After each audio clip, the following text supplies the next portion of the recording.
two leaders. You can see the sun starting to push through. We're racing for 80 kilometres on Italian soil. This is the Valle d'Aosta, which is regarded as the gateway down to Torino. If we continue down this valley, we'd end up in Torino, which is the car manufacturing capital of Italy. And was also host to the Olympic Games, the Winter Olympic Games, the last time around. Carpets, number 161. Tricky descent, this part of the course. And as you can see, not much to catch the riders if they go off the edge. Now we're getting down there. It's got away from the chill factor. Now we're getting slightly warmer temperatures for the riders, creeping up to 20 degrees Celsius. When they get to the valley floor, it'll go back up to 30 degrees C. And making a big operation in his quest to be the king of the mountains, Franco Pellizotti. It's easy making statements as Franco Pellizotti did this morning, saying I am going to attack from the start. I'm going to try and get into a big long breakaway, get myself maximum points over the first big climb of the day. It's easy to make the statement. It's not quite so easy to do it. But Pellizotti has lived up to his word. This is the next group on the road, the poursuivants, the chasers, and that's Nicholas Roach.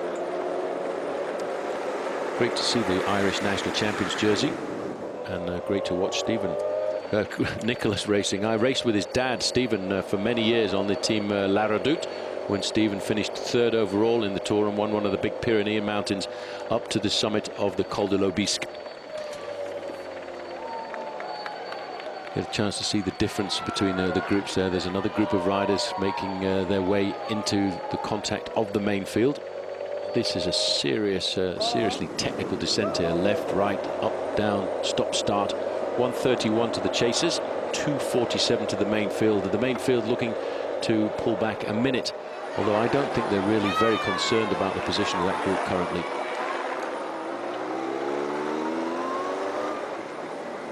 This is the arrière du peloton, the back end of the main field. You can see the main field has got an awful long way. You see how Popovic just threw that piece of paper down to the ground there, was to make sure it didn't get picked up by one of his teammates and then flicked into their rear gear. Big problem on races like this when riders drop stuff. If it gets flicked up into your rear gear mechanism, it can create a little bit of a problem.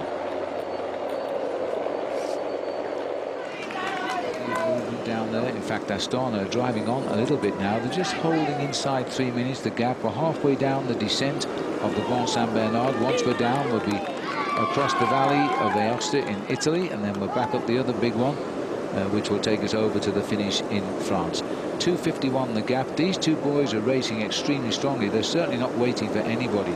No, I think they've got the bit between their teeth this afternoon. They realise they've got a good chance. They're not really dangerous in the overall scope of this 3-week bike race, as we see there the advertisement for the Valle d'Aosta, the gateway to Torino. It's actually a real big agricultural part of the world as well, is the Valle d'Aosta, and it's the gateway from Italy into France, because at the top end of the Valle d'Aosta is the tunnel of the Mont Blanc, which was built because you can't get over the Grand Saint Bernard in the winter months because of the snow on the top. So they built the tunnel in 1964. Otherwise, it is a long, long way around the Alps to come up the other side. Well, this is the group coming back all the time. Riders are descending quickly, rejoining the places in the breakaways. Hayden Ralston, who was in the breakaway early on, got caught by the Astana-led group, dropped before the summit, took a few risks on the descent. His nickname, by the way, is Roly, as I was corrected on his the pronunciation of his name just the other day. There's a group on the far left. They'll be next to join. The peloton is regaining its size here. Little bit expected, because the main pack, led by Armstrong and Contador's team, didn't really drive it as hard as they might. They wanted a reasonable climb here. The next one will be different. And you may notice that you never see Andreas Kloden coming to the front end of the group. He's being kept in reserve today for what's going to be, I think, a very difficult final climb of the day. And that's why they're resting him and allowing him to sit in the main pack to recuperate and recover as much as possible. By sitting in the main pack, you can save up to 30% of your energy, which is why I think they've backed off using Andreas Kloden this afternoon. They realise how instrumental he is going to be, Phil, in the final climb of the day.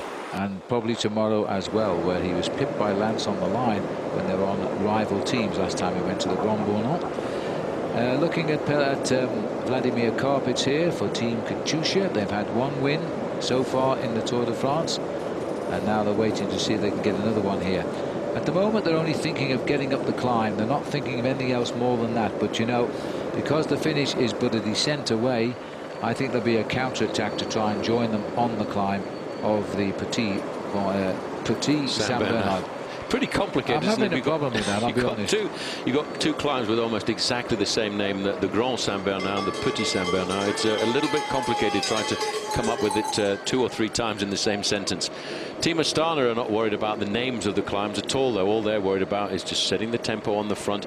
They've been in this situation many times before, under different guises or under different names, because that's basically the same team structure we're looking at as the team US Postal Service that led Lance Armstrong to victories in the Tour de France between 1999 and 2005. It's the same team structure as Team Discovery Channel. It's just a question of changing the color of the jersey and putting a different name on it. Absolutely, that's quite right. Well, they're continuing to freewheel or pedal as best they can on the descent. We'll be doing 60, 65, maybe occasionally 70 kilometers an hour as they push on.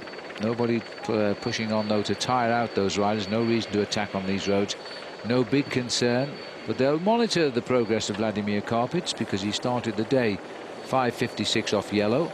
And he still needs another 3 minutes, though, to go into yellow. So he's not a big threat yet. And after a long escape, as he will have done, if they do get to the final climb of the day with 4 or 5 minutes advantage, they'll lose a big chunk of that on the final climb of the day, which is really quite a beast of a climb. And it's that climb itself is 22.6 kilometers long. It's not extremely difficult at 5.1%, but towards the summit, when you get to the last 10 kilometers, it is always between 6 and 9% of gradient. And I think the peloton getting bigger and bigger here. Yeah. Another one of those technical hairpin bends that the riders are going around. And we're going through here with the main field of the small town of Etrouble. It's actually a medieval town, and a lot of the streets there are paved. You might just get a chance to see that. The amazing thing in this part of the world as well is the rooftops. The tiles on the roofs are actually huge pieces of tile and slate, which weigh up to 20 kilograms each. And I was watching a couple of guys trying to do some roofing yesterday, and in the space of a morning they were only able to lay 3 pieces of that tile. But I suppose once you put it on, it's put on for life. These are the chasers. That's Gomez on the front for Team Cervelo test team. Peter Velits, Nicolas Roche coming through there, Sandy Cassar from Française des Jeux, and also the other rider in that group for AG2R is Stéphane Goubert. The long valley of Aoste. We're circumnavigating the Alps here this afternoon. We've got to cross back over the Alps to get ourselves back into France. Alberto Contador, he was very happy when he got himself the yellow jersey. An emphatic victory on the slopes of Verbier, sitting behind his teammate, and these two have been chatting together this afternoon. Armstrong admitting that as far as he's concerned, the strongest bike rider in the race is Alberto Contador, and he will do everything he can to make sure that the victory remains within that team. Sergio Paulinho on the right, Olympic silver medalist. On the left, you can just see Jaime Zubeldia, used to ride for the Euskaltel-Euskadi team. And Zubeldia is also an extremely good bike rider in his own right, but he was brought on board in this team to assist in the big mountain passes. He's actually finished the Tour de France in 5th place overall on 2 occasions, in 2003 and 2007. 2 leaders still holding on to a pretty serious advantage. 1 minute and 42 seconds they are now over the 18-man group behind them. And they're looking at around about 3.5 minutes over the main field. And as you can see, still a lot of riders making their way through the peloton, the convoy of cars behind. These are riders who were dropped on the final kilometers of the Col du Grand Saint Bernard, and now they're trying to get themselves back into the main field. The 2 riders from Team Astana who were dropped haven't come back yet. They're still waiting to see whether there will be a recovery by Gregory Rast and Dmitry Muravyev. Long way to go. We've covered this race right from the very start on television this afternoon, live from start to finish. It makes for a 5 to 6 hour television broadcast. right in the heart of Italy now. We are spending 80 kilometres on Italian soil. Plenty of holiday homes in the Italian Alps, including the Pope's, shaped like a mitre so that God can recognise it. And Benedict has recognised the passage of the race today with a benediction, which was couched in the usual language, but basically wished the lads all the best. Now, the race also took in the small town of Arvière, birthplace of Maurice Garin, the Italian-born, naturalised French winner of the very first Tour de France in 1903. Disqualified, of course, in 1904 for taking the train. Now, enough sightseeing and history, back to the race. The two leaders, Pellizotti and Carpets, have been reabsorbed back into the original breakaway group. We're just coming into the town of Prey-Saint-Didier. There's a sprint here. I don't think anybody will sprint for the points. They don't need them. And once we're through there, then we're on the way up the next big climb. Well, actually, sitting on the back, the King of the Mountains. He's going to have to be quite attentive on this next climb of the day, actually, because although he got himself at maximum points, one of his new challenges is likely to come from Peric Federigo, the rider from B-Box Bouygues Telecom, who is in this group. He finished third, and he's lying in third place in the King of the Mountains classification. There is the official start to the climb, 22.6 kilometres. Now, to begin with, it's a fairly steady gradient of around about 4-5%. Kicks up to 6-7% after 2 or 3 kilometres. But it's a majority of the climb is at an average of between 6 and 9%. But I found it very difficult getting up towards the summit because it starts to twist and turn as you get up to the top. And you, again, are looking at a fairly high altitude of 2,188 metres. They summit the climb at 128 kilometres of the stage covered. There's Nicolas Roche. Nice to see Nicolas Roche. He's 38th overall in the Tour. He's lost 17 minutes and 41 seconds, but that is not a lot of time when you bear in mind a lot of the other riders in this group have lost themselves at 30, 40 and 50 minutes. So good to see Nicolas Roche just snagging himself a few points there, and also grabbing himself a nice sweet €800 to put into his back pocket. That was Nicolas Vaugondy, who came across the line in second place, former French national champion riding for Agri-Tourbel. So this is now onto the slopes of the climb, and I wonder if anybody's going to come out of this pack and try and split up this group, which is 18 riders strong. Wouldn't be surprised to see the move coming from Euskaltel. Now the question is, what will happen with the breakaway? We've got two races now, haven't we, Paul? We've got the race for the win from this group, possibly at 4:25, and we've got the race in the pack where the leaders have got to attack each other to gain time. Yeah, we've got the race within the race for the individual stage, but I have a feeling with the time gap that they've got, Phil, at the 4-minute mark, that may well not be enough to stay off the front end of the main field, because you are going to see a big reaction behind it. Everyone has said that they want to try and attack Armstrong and Contador. I think they may well try and reform the top end of the overall classification. At the start of the day, let's not forget, Contador leads his own teammate Lance Armstrong by 1 minute and 37 seconds. But behind, there's a lot of riders still very close to getting themselves into the top 4 or 5. Bradley Wiggins will be looking to see whether or not he can get a bit closer to Alberto Contador and maybe leapfrog Lance Armstrong on this climb. Andries Kloden, watch out for Kloden this afternoon, because he's been very cannily held back by Johan Brunel, and he's been riding in the shelter of the main pack for most of today's stage. On the bench at the moment, but I feel that if no one attacks the Astana group, they'll do nothing today. They're trying to get themselves a rest. Astana do not need to attack. No. They are in pole position. They've got 1st, 2nd and 4th overall. They lead the team race. As far as they're concerned, it's up to the others to bring the racing to them. Well, of course, Cadel Evans does need to attack because he's over 4.5 minutes down. Sastre must attack. He complains about the press saying bad things about him, but he is anonymous. He's got to come out and attack. And the Schlecks, I think, if they can see their chance, will also go. Well, that was the sprint at Prey-Saint-Didier, but it was Nicolas Roche who got the points there and the €800. Nobody really worried, Paul. It was just a gentle ride through in the end.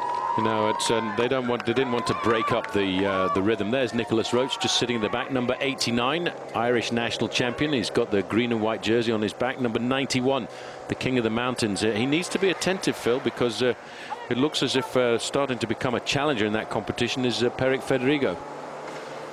Now, obviously, the King of the Mountains leader at the back here. Remember, at the top of the hill this time, it's 20 points on the Grand Saint Bernard. On the Petit, it's 30 points because they double the points on the last first, second, or all category mountain of the day. So this is worth more to him than the previous one. No, it certainly is. I'm not sure that they will stay clear because they're starting this climb with an advantage of 4 minutes 24 seconds over the main field. And I'm convinced that Team Saxo Bank are going to try something this afternoon. That's why Jens Voigt is in this group.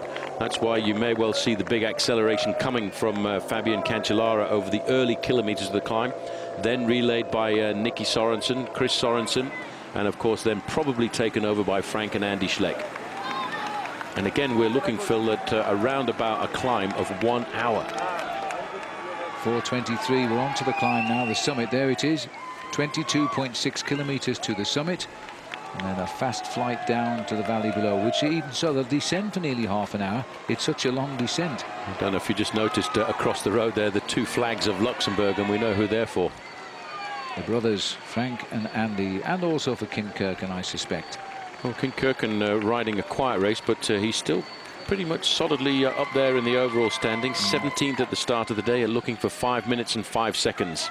Welcome to the Tour de France in Pré-Saint-Didier, where Nicolas Roche, an Irishman, has won the prize there, and Nicolas Vaugondy, former champion of France, he was second.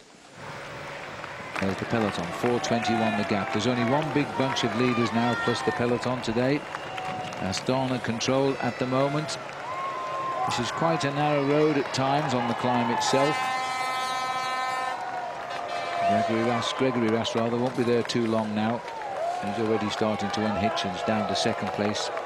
Road goes up. His job of work done. Still Dmitry Muravyev has also come there. Those guys, I feel, will set the tempo, Phil, for a couple of kilometres at the start of the climb. Then they'll hand it over to their climbers on that squad.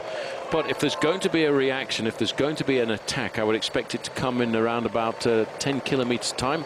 And that's when I would expect to see Team Saxo Bank, or maybe even Team Cervelo Test Team, coming to the front to start lifting the pace to favorise their climbers to launch the counter-offensive. 4:15 as the group here pushes on at the moment at the front. And they're getting to grips now with the climb. And I don't think they'll ride up this very long as a group at all. This is Verdugo on the front who's setting the pace. Tendam is in third wheel. And that's Fedrigo rather, in second. But they've really hit this at a fast speed. 19.5 kilometres to the top of the climb. If they keep that tempo up, they'll explode the group. Well, I think that's what they're wanting to do, and not surprisingly enough, a lot of presence at the front of that group as well from the riders in the orange jersey of Euskaltel Euskadi, although it is putting one of the Euskaltel riders into a spot of difficulty. That's Igor Anton just sitting at the back. Just having a look to see if I can spot the... well, that is the climb that we're about to make our way over the top of, Phil, and that really is, I suppose I'd have to say, an Alpe d'Huez type climb. Well, it does look like Alpe d'Huez. Somebody's thrown a piece of string down through the forest there. It's just all hairpin bends. That's the way up, and of course we've got the way down as well, which is equally as twisty and going to be a real challenge. But there is a very, very nice view of one of the biggest mountains here in the Alps. Well, I can't believe we drove up that. Thank goodness it was dark. Well, I did spend most of it sitting on the floor of the car. I remember that bit. But just looking down there, the peloton are climbing it so rapidly. Just look at the speeds. They snake the way up here. Flat out tempo riding. Muravyev is the man on the front, keeping tempo for now until he can do no more, and then he drop off. Well, just sitting at the back of the Armada. This is the back end of the group, arrière du peloton. This is what happens when you come to the final climb of the day. These guys now pretty much confident they'll get inside of the time limit. This is the autobus. You might just have noticed around the corner there, Thor Hushovd, one of the big sprinters. He'll look and see how the group is forming and then sit up and try and stay in the pack. I also noticed coming down there in that little group with Hushovd was Brett Lancaster, the Australian, who rides on the Cervelo Test Team these days. He's also unhitching. There's the champion of Italy riding alongside the world champion. Tozzato alongside Bolan. They're going back. This is the group containing. That's Brett on the right. Brett Lancaster. There's Hushovd. And Gregory Rast. A job done for the day, and now all he has to do is get over this climb as best he can and try and stay in with the autobus. You always have somebody called the driver in the autobus like this as well, somebody who sets the tempo, which is a tempo comfortable for all the other riders to stay there. There's a real fraternity of being in the autobus. It's a question of survival. You know you're not going to win the Tour de France, but you do want to stay in, you do want to get to Paris, and it looks as if Pipo Pozzato is going to be the driver on this occasion. I can't see what he's got to gain by trying to go too quickly. He's with the group, and that's the way it is. Well, this is the way to cross the pass. Well, without your bicycle, I might add. Well, that's a new way of traversing, I suppose. Well, you can do all sorts of things in the Alps. This is one thing you can pay for, but you wouldn't catch me paying for it. That's a long way down, isn't it? Yes, and I hope they've checked the quality of the cables there, because certainly you wouldn't want to drop off that one. Looks like something like from the Raiders of the Lost Ark. Well, we continue to climb the mountain here, and the pace is pretty fast as riders are unhitching. Don't forget, Mark Cavendish is not in this group. He's a long way back. The computer is stuck, I'm sure, saying 11:15. It's been too consistent. I think it can't find out where that group containing Cavendish is right now. But they've got to keep the pressure on, otherwise the clock will beat them at the finish. The pressure is on, just going backwards there. Armets Chiruka, that was a little bit of a surprise. Fabian Cancellara, I don't think he'll be using his descending skills to get himself a stage victory this afternoon. His teammate just in front of him, Stuart O'Grady, number 35. There is a lot of pressure going onto this main field, Phil, now, and that's all still being done by Team Astana. It's just tempo riding. These boys are under pressure. They're dropping off. They're reforming a bunch at their own speed. Their object to get home and live to fight another day. Big day tomorrow with all of the climbs that we're going over. Just on 3 hours of racing today, and we're left with some 13 miles to go, which is 48 kilometres.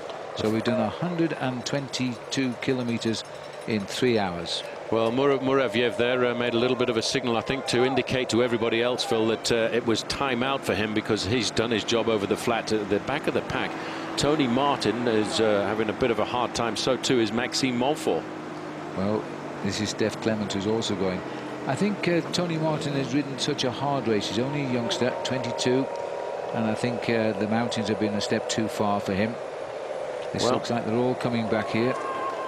Well, this is a little move off the front by Silence Lotto again, maybe trying to set something up for Cadel Evans. Evans moving up there to the shoulder of the overall leader, Alberto Contador. Well, if he goes up there, he's announcing his presence. I'm not sure that's a wise thing to do just now, but I think, you know, Cadel says even though he's lost so much time, he's still a marked man in the race. Whenever he moves, somebody chases him. Well, when you are a big star, when you are a pre-race favourite, there's no such thing as gifts given out, and Cadel Evans has that reputation, and if he gets off the front end of the main field and he pulls back a minute or 2 minutes, all of a sudden he starts to become a serious threat once again. So they're all going together through the tunnel on the slope of this climb, and now again this is the same problem here. Muravyev has come to the race doctor once again. He's getting some cream on that knee now. What can happen sometimes as well when you're riding in a mountain stage, your gears can jump, and very often you can bang your knee, and it is a very painful experience. And that could well be, judging by the position where the doctor was putting the cream on there, that could well be what the problem was with the Kazakh rider on Team Astana.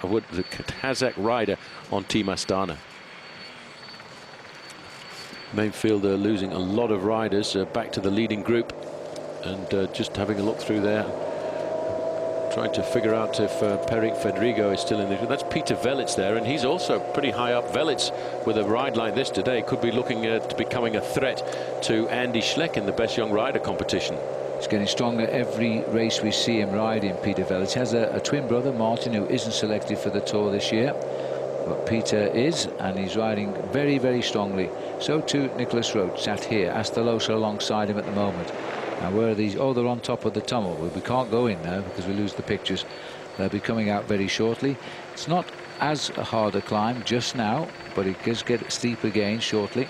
I think it's the last 10 kilometres when it really starts to grip, when we start to get into the hairpin bend section up towards the summit. And of course, if it's anything like it was the other night when we drove over, there will be a howling wind over the top of the climb, which will make it even more difficult. That's where the spectators will be, of course. There are not very many places on both of these climbs where spectators can stop and watch the race because the roads are too narrow.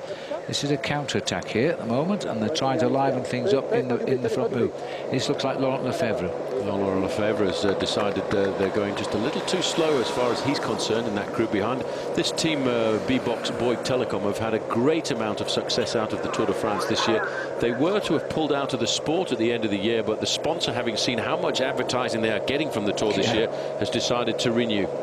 It's French Telecom. Let's give them their money's worth on television. And B-Box French Telecom have had a couple of stage wins, and they were hoping somebody would help them out with the sponsorship, but now they're going it alone, and they're going to spend over €5.5 million on the team next year.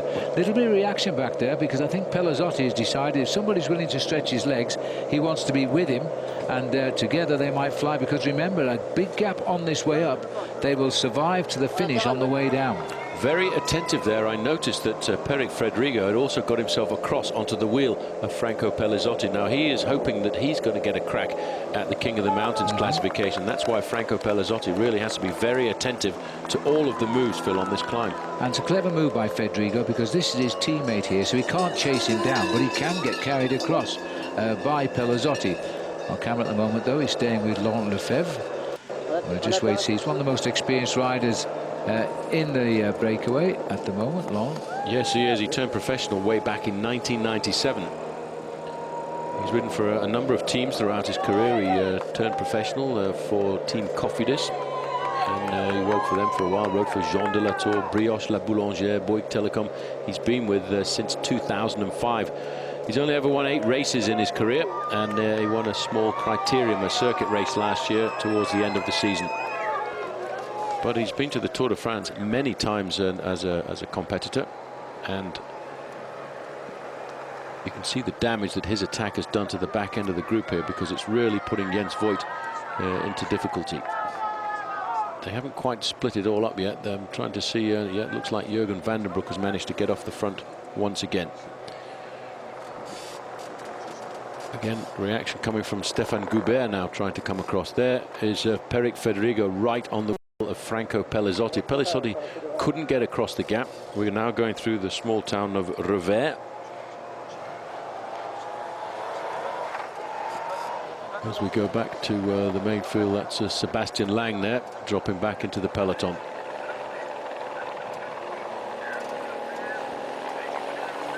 So it's now over to Popovic, Paulinho, and then Haimar Zubeldia. Then in front behind them it's Armstrong and the yellow jersey.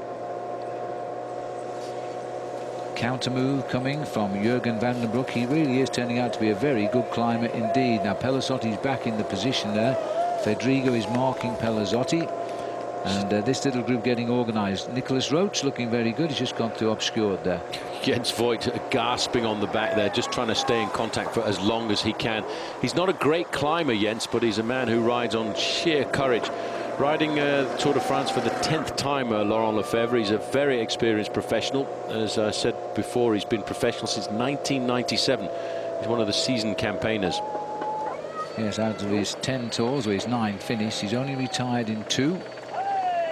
So approximately halfway up the climb here, Paul. It's not as steep as we can see as the Grand Saint Bernard, but these boys are riding it so quickly. Now look at this, trouble on the horizon here. This is what I was expecting at this point, to see Team Saxo Bank come to the front. The Col du Petit Saint Bernard, 22.5 kilometres long, an average gradient of only 5.1%, but it is a lot nastier up towards the top. Maximum height 2,188 metres and 31 kilometres to go from the summit, and it's all downhill from the top. Well, looking at the front of the peloton now, this is spelling the first challenge to Bradley Wiggins and the rest of the field on the leaderboard, because Saxo Bank have sent 2 riders to the front, clearly to lift the pace and maybe launch an attack by Andy Schleck before the end of the climb. And now this will be a test for all of those riders up in the overall. Well, heart rate's now starting to go right up to the top of the scale. Chris Anker Sorensen, Phil, has got a heart rate currently of 177 beats a minute. The wattage is not right up there because the gradient hasn't kicked in. His wattage at 285, but you try holding 285 watts for about an hour. And Chris Anker Sorensen is one of the 2 Saxo Bank riders on the front of the peloton right now. We've gone up to the lead group here. Don't forget, we do have more or less they're all together again here. But again, a couple trying to go off the front. Laurent Lefebvre has been joined by Pelazzotti and Fedrigo. Just got across at the second attempt. Well, Fedrigo is going to follow the leader of the King of the Mountains all over this mountain field this afternoon because he's in trouble, Paul. Yeah, well, it's not surprising after a long breakaway. And just looking quickly at the King of the Mountains classification, at the start of the day, Fedrigo was looking for 44 points on the lead of Pelazzotti. So he's got to try and get across the line in front of him on a number of occasions. Looks like Roach is trying to ride himself back into the front. Big effort by Nicholas this, but he's suffering, and not surprisingly. It's his first Tour de France, you know, but he's turning out to have a lot of talent. The overall situation in but the King of the Mountains, 129 points for Pelazzotti and 101 for Igor Martinez and 81 for Fedrigo. But there are 30 points available at the top, so that could really turn it around a little bit. Well, Fedrigo's still looking for 48 points, and that's why Franco Pelazzotti's got to try and get points all of the time. The interest now on the front end of the main field is Saxo Bank have decided, right, let's whip this up. This looks like Gustav Larsson on the front doing a lot of the pacemaking. Yep. Olympic silver medalist in the individual time trial. Timo Stana now, they just have to sit back and leave it up to somebody else. If anyone else wants to take the yellow jersey, they have to take the initiative of the attack. They have to attack. Chris Anker Sorensen is sitting there in second place. They've been told to lift the pace and weaken the race and maybe allow Andy Schleck the chance to jump. This is Fabian Weckmann here, champion of Germany for the past 2 years. Lost the title in June, and he looks as though he's losing the bunch in July right now as he got 44 kilometres to go. Arrière du Peloton, which is the back of the race here. And again, another rider being dispatched, which I'm a little bit surprised, is Jose Rojas. He's a sprinter, but he's also a climber. And there's another counter move here. Jurgen van den Broek straight onto the back wheel here. I think it's Verdugo who's launching the move, and Van den Broek trying to follow him. Well, Van den Broek really is. From the back. Van den Broek really is turning out to be a very good look. You see the move there by Franco Pelazzotti, immediately covered by the rider from B-Box Bouygues Telecom. Well, they're hitting each other hard here now, because they all know if they can get a lead by the top, the man that can descend over the other side will win the day. And the guys who are over a minute behind may not bridge a minute on the way down to the finish. Well, there's not very much time going to be lost by riders on the descent unless you take a lot of risks, and it is the kind of descent where you can take risks. Pelazzotti is being extremely attentive, so too is Peric Fedrigo. He's a rider just sitting behind the leader of the King of the Mountains classification. Looking down on the Saxo Bank, Astana will have expected this. They'll be very wary now that put two, in fact only one of the Saxo riders can stay there at the moment. And it looks as though Cadel Evans has gone round to go up towards the front. I think Cadel might try one of his attacks here, but he really should jump from below. Now, where is Menchov? Losing ground or just sitting in? Losing ground. Not a great tour for Denny Menchov, the winner of the Giro d'Italia early on this year. He's never really found his legs, and in this day and age it is very difficult to try and ride 2 Grand Tours to win them. And Denny Menchov was in great form in May, June, and to hold that form through to the month of July is a tall ask. Matthew Lloyd also dropping off there. This is the fade, though, the rear end of David Moncoutier. He is also being dropped here. So that lifting of the speed has hurt some big names just now as we rapidly chase down the peloton, which is getting smaller by the kilometre.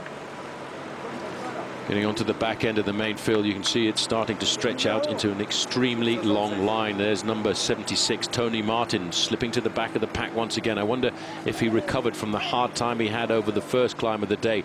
Jurgen van den Broek, bang, once again decides that he wants to get out of this group. He's not happy with the fact that there's not every rider contributing to the pacemaking. He's actually, I think, been given freedom to ride for himself here this afternoon. A serious revelation for Belgium. I think he's a rider of the future. He climbs really, really well, and we'll see how it goes. But boy, these boys are really beginning to hurt. Sandy Cassar in here at the moment, Française de Jeu, and they're coming back from the group. I'm surprised to see Sandy drop, but Carpich we expected. He'd given a lot of effort away on the previous climb, and now he's not so fluid here. Mikel Astrolosa again. This Van den Broek is banging away at the front end of this main field. He certainly is not scared of the reputation of this climb, which we haven't been over since 1966. Franco Pelazzotti, he's a serious rider, Franco Pelazzotti, Phil. He's been around professional since 2001, and he's always been very good in the Grand Tours. He had hoped for a podium position in the Tour this year, but now I don't think anybody's going to take that King of the Mountains jersey away from him, except possibly the man sitting in his wheel. Fedrigo, make a mistake, and Fedrigo is there. He's climbing extremely well too. He's third overall, but by tonight I think he'll be up to second. I think he'll go over the top now of Igor Martinez, because he's not here. And the guy who is at the back here in Martinez's colours is Mikel Astolosa in the orange strip there. Just look at the speed these boys are climbing up this col. Absolutely flying, getting up to the heights now where the crowd can park the cars and cheer on the riders. And they've been out all night painting the roads as well, by the look of it. 8 riders now. Vandenbroek, I think, has been given the ticket to ride this afternoon by the team, and he's actually managed to integrate a couple of breakaways during this Tour de France. Theoretically on board to look after the interests of Cadel Evans. As you can see, this is Vaugondi going off the back end of the group. He's not one of the great climbers of the sport, but he has been a French national champion on 2 occasions, and he won't give up. He'll try and stay in contact for as long as he can. Well, they can rejoin if they're good descenders on the way down, but the gaps, I think, will be open too big by then. Still 11 kilometres to climb to the top of this col. There's still a lot of time to break the spirits of these riders. Jurgen Vandenbroek is really putting on the pressure here now. Fedrigo tried to contain him and just levels the pace a little bit. Well, that's always a good thing to do on a climber, Phil, is in fact to dictate the pace yourself, because you can ride at a pace that is comfortable for your body and you're not subjected to the pace set by someone else, which is why you've seen him going to the front to take over the pacemaking. Now, as we go past all of the flags of Luxembourg, the main field is starting to be controlled by the team of the Luxembourgers, team Saxo Bank. Over on the far side at number 13 there, slipping backwards, that's Sebastian Lang.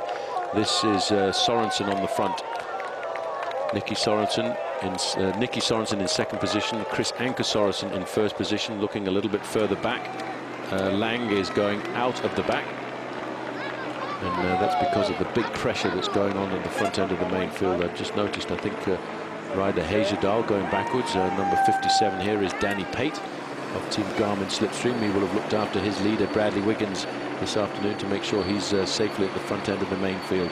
Laurent Lefebvre going forward. There's the Italian flag.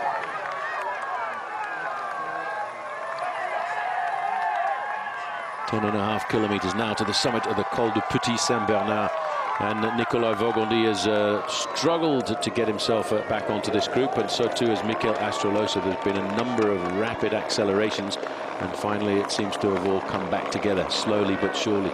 Laurent Lefebvre knows that if they want to succeed, he really needs to organise the pacemaking on the front of the pack. Well, they are climbing at this mountain, Paul, at the moment at 18 miles an hour. That is absolutely flying up it. It certainly is. Yuri Trofimov is the other rider now, moving up to the front from V-Box Bouygues Telecom, ahead of Laurent Lefebvre and ahead of Peric Fedrigo. Jurgen Vandenbroek, I think, has decided to calm his ardours a fraction at the front end of the main field.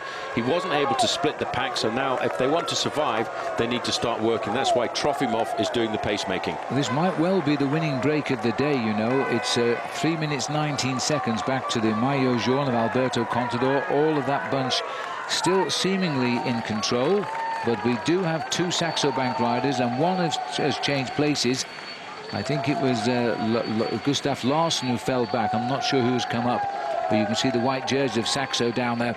They are definitely trying to set something up for Andy Schleck, and Schleck is waiting as long as he can before he puts in an acceleration.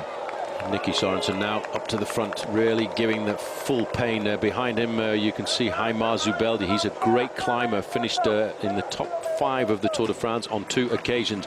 Tony Martin, Phil, is losing his dream here of the white jersey, as too is David Miller, number 56. Miller will have done a lot of work for Bradley Wiggins. Now all he's going to do is survive the last few kilometres of the stage. They've still got 10 kilometres to the summit, and so it's a little bit early to lose ground here. As we look here at the face of Tony Martin, who was the white jersey leader for nearly 2 weeks. He lost his white jersey to Andy Schleck. This is David Miller, who's worked very hard up front as well all day to try and keep Bradley Wiggins in position. It's job done for David. He has done that. Wiggins is still right there.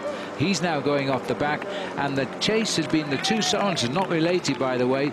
Chris Anker and Nicky are setting the pace here to try and launch Andy Schleck. The yellow jersey down there still being worn today for the first full day by Alberto Contador. Danger on the horizon, Paul, because Saxo Bank are playing a card here. Well, the Schleck brothers pretty much announced that they were going to make a move on the slopes of this climb. Andy Schleck there, you can see sitting on the wheel of the yellow jersey. Alongside him, his brother Frank, and behind them, Vincenzo Nibali. Armstrong right up there. The majority of the work, in fact, all of the work over the last 10 minutes has been done by Team Saxo Bank. Now, that's not a surprise because the 100% of the effort they're putting in here is to set something up for a little later on the climb when I'm sure Frank and Andy will come out to play. Well, Andy Schleck, they're trying to weaken the attacks, and look how they've reduced this peloton. There's about 15 guys left here now, and Aston have lost a number of their players. This is to try and destroy the opposition and springboard Andy Schleck up the mountain. Schleck is in the white jersey just off to our right here. He's sitting in 7th place. The two Sorensens are literally destroying themselves here. They'll fall away soon, and then Andy must go. They have to ride this tempo to make it extremely difficult for the other guys in the race and put them right on the limit of rupture. Before then, they will expect a big attack to come from their team leader. There you can see job done for one of the Saxo Bank riders. He's slipping away now. He went for as long as he could, and then when you pop, you just pull off and try and recover a little bit to get yourself into a rhythm just to survive. Well, I think that was a nice little move there, but quickly Aston have only got 3 riders left, including Armstrong, to protect Alberto Contador. He hasn't been tested at all today. Schleck is riding on Contador's wheel in the white jersey. Well, just behind, just in front of Alberto Contador is the rider from no, it's not. It's Cloden. Armstrong is in front. Yeah, Armstrong is in front of Cloden. They've still got a lot of firepower, Phil, on board with Team Astana. They've got the strong men there, that's for sure. The 3 riders in the top 6 in the race are right there. Schleck is having a chat there with a teammate. He's planning something, but he doesn't know when is the right time to go. This is George Hincapie. I think George has just lost ground from the leaders. He was there, the back of the peloton, but that peloton's got nobody left in it, really. He's dropped right out, though. We're looking over his shoulder, see where his teammate is, probably Tony Martin, and he'll try and hold off on and pace him over the top of this climb. Inside of 8.5 kilometres now to go to the summit of the Col de Petit Saint-Bernard, and that group has been reduced as well at the front. It was 18 riders strong at one stage. It's now down to just 14. A number of riders have been dropped, including Stéphane Goubert. Now, that's a bit of a surprise to me. The average speed on the climb here, not much more than 13 miles an hour. They're flying up it. It's Yuri Trofimov who's doing the actual work there for B-Box Boy, following by Pierrick Fedrigo. All of the main contenders, of course, are in at that very select but very small peloton right now, which every time we get a good look at it, doesn't look to be more than 15 to 20 riders, done purely by the tempo, destroyed everybody, but no attacks, and they've got to attack Astana. Serious damage being done at the back, and that's been because of the work being done at the front by Team Saxo Bank. They're down to 1 man as well. They haven't really yet isolated Alberto Contador. Sergei Ivanov slipping backwards, 165, a winner of a stage in the Tour, now trying to get himself to the finish. Sergei had his big moment in Besançon with the controversy of the chase by Garmin against George Hincapie, still going on, by the way. And we're looking here now at rider number 38, Nicky Sorensen. Has he gone? He's done his moments. He really turned the gas up for a while, paid the price now. Well, that's what you have to do when you're a team helper. You ride for as long as you can, pushing yourself up and above and beyond the limit of your ability. Oh, that's what's going on? Well, these riders are trying to get round a press car there, which is really should not have been there, and he probably will get a warning from the race referees tonight. Back with the leading group of riders, they're still holding on to a pretty impressive advantage of 3 minutes when you imagine how much work is being done in the peloton, and that's because of the pacemaking by Yuri Trofimov. Well, they're both riding front and back extremely strongly now. The gap is holding. There's a little attack here. 3 minutes is the gap. It could be Christophe Kern. No, I'm not sure it is who's going for Cofidis here. Well, this is a move by Armel Moignard, who's going off the front. We've gone back to the leaders, haven't we? Yep, and immediately covered there by Jürgen Vandenbroek. They're calling him VDB.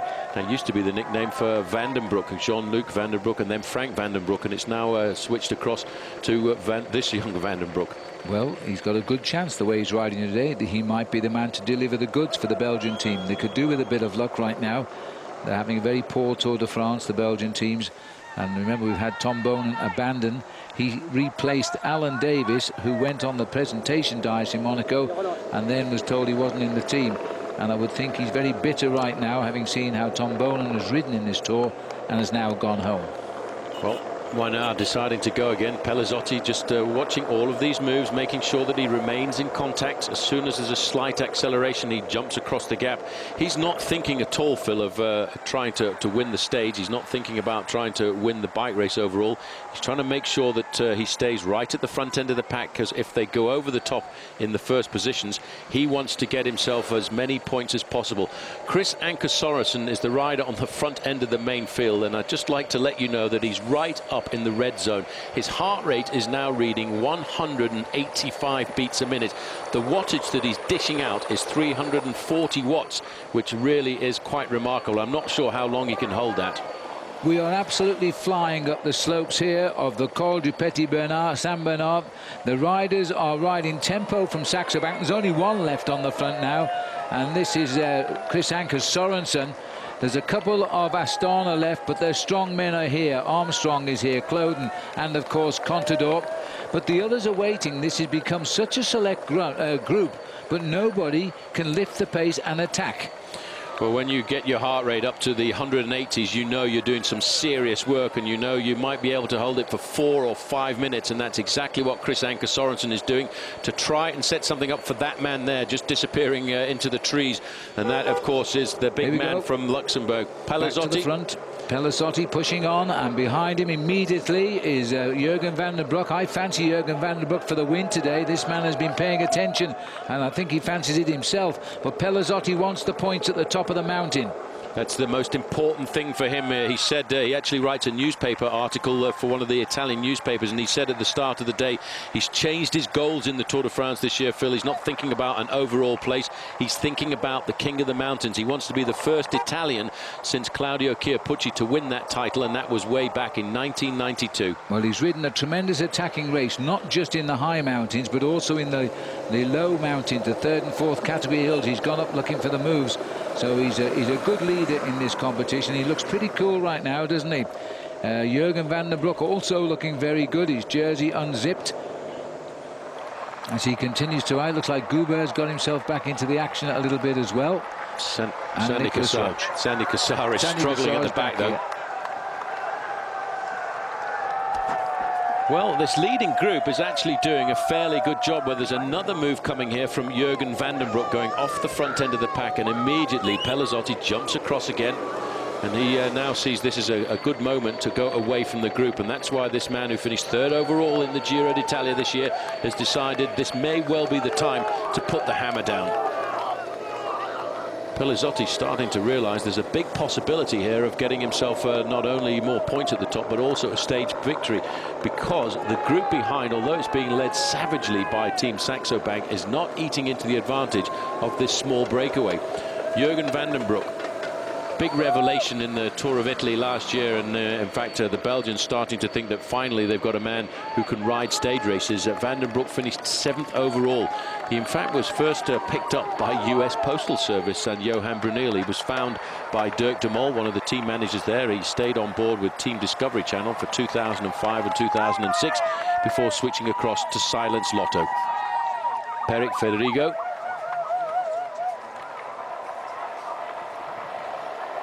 Everybody beginning to look at each other at the moment. Stefan Goubert taking a good look at Astalosa. These two riders, I think, have stretched the elastic, and Jurgen van den Broek is looking exceptional. He is phenomenal, and I think we may well be looking at the next Belgian stage race star, because as I just said, Phil, he was 7th overall in the Giro last year. He is a great climber, and as you can see here, he's riding away from this group, and this could be the ideal thing for Team Silence Lotto to actually raise their morale.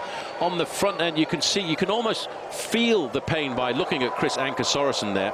This is the move now coming from Gomez Marchante, the rider from Cervelo Test Team in the leading group. He's seen how dangerous this move is, with Armel Moinard coming across. Slow down, I can't get on. Yeah. But he's got on now, and they're going to work together, go across the gap together. It's do or die, these efforts now, because if those two boys, the two best climbers in the group, do get away, it's curtains for the stage as well as the climb at the top. Van den Broek, Paul, he's 26 years of age, but he's never won a race, you know, 7th in the Giro is a great result. It certainly is. But do you remember? Good tonight. You remember the team that first picked him up though as a professional? It was Dirk de Mol, and they was brought into US Postal Service, and they found some pretty good riders over the past, including a certain Tom Bonan as well. All moved on. He stayed 3 years with the American setup, then he came across to the current team he's with, which is now called Silence Lotto. It used to be called Predictor Lotto. Here it goes. This is what we expected. It had to come. He's seen his teammates do it. Now the pace is going to lift. Andy Schleck is on the offensive. Nibali is on behind him. Now what's the answer? They've split the peloton. They've split the peloton. Frank Schleck is there in 3rd position. Alberto Contador is there, and so too is Andreas Kloden. Wiggins has gone with them. Lance Armstrong is missing. Well, he's going to defend. Maybe he just couldn't lift his pace just at that moment, but now Andy's looking at the damage done. Bradley Wiggins has ridden across this gap. He doesn't look under pressure at all at the back. Frank coming up there to take over the pacemaking at the front end of that group as well. There's a lot of riders still fighting in this breakaway, and all of a sudden with that acceleration, Phil, it's see what it's done to the main field. Well, it's every man for himself now. These boys have just been blown away by a tornado. There is Lance Armstrong right to the front. He's riding on the back wheel of the other Luxembourger, Kim Kirken. Well, he knows the yellow jersey has gone forward. Lance is not going to lift the pace. The yellow jersey in the right place. He's marking Andy Schleck. I'm amazed at Bradley Wiggins. He's looking. It's not. Is it Bradley Wiggins? Yep, it is when Wiggins. He changed his face, and I can't recognise him anymore. Well, he's right there. You recognise him with the orange sunglasses on. Frank Schleck now has taken over the pacemaking. He wants to dish out the pain. They want to try and isolate Alberto Contador. Contador still has a teammate in this group, and it's the man they rested during the course of the day today, Andreas Kloden. Don't forget, Kloden has finished 2nd overall in this race. They've got rid of Lance Armstrong, the race referee there, trying to get the gap away from the motorbikes. I'm not surprised. Now the Schlecks are dishing out the old 1-2. It's Frank at the front at the moment, looking to see where Andy is. They'll try and refresh Andy. This is Cadel Evans here. The move has gone. I would say, looking at this, Cadel is not on a good day again. He's trapped in the 2nd of the best groups here with Lance Armstrong. Now Andy Schleck has had to take up the pacemaking himself. Nibali is doing nothing about it. I'm not surprised that Frank Schleck is shouting at his brother there, or saying something to him. Well, Frank Schleck and they're side by side now. A little bit of a chat going on between the two brothers, and they will continue to throw caution to the wind here. They've got the gap they want over all of the other contenders. Well, there is number 1, and he's missed the acceleration too, because this is Carlos Sastre. Now Andy Schleck going again. Bang, bang, bang. He keeps throwing it at these riders. He's trying to dislodge Alberto Contador. Contador on the defensive. He is not opening up the gaps at all, as we can see now. He looks over his shoulder. He can see he hasn't unlodged anyone at all from this group. Well, that's the big thing, isn't it? Paul Armstrong could be losing his 2nd overall to Bradley Wiggins here. Wiggins doesn't look like a man in trouble at all. He's not in any difficulty at all. He's covered every acceleration. You do notice, though, that Andreas Kloden is there. Kloden could also be moving up into 3rd place overall tonight. Armstrong has lost himself around about 32 seconds at this point. He's probably not too concerned. He's going to allow all the other riders in this group to do the pacemaking. So Lance Armstrong in difficulty now on the climb of the Col du Petit Saint-Bernard, but up front now the yellow jersey is under attack by the white jersey of Andy Schleck. Yeah, but you have a look at the riders who are in the company of Lance Armstrong here. Christian van der Velde, number 1, Carlos Sastre. All the other big names, including Cadel Evans, are in that group behind. I think this year, these are the top men in the Tour de France. Frank and Andy Schleck are going to be the king of the Alps, but maybe the king of July is going to be the man in the yellow jersey.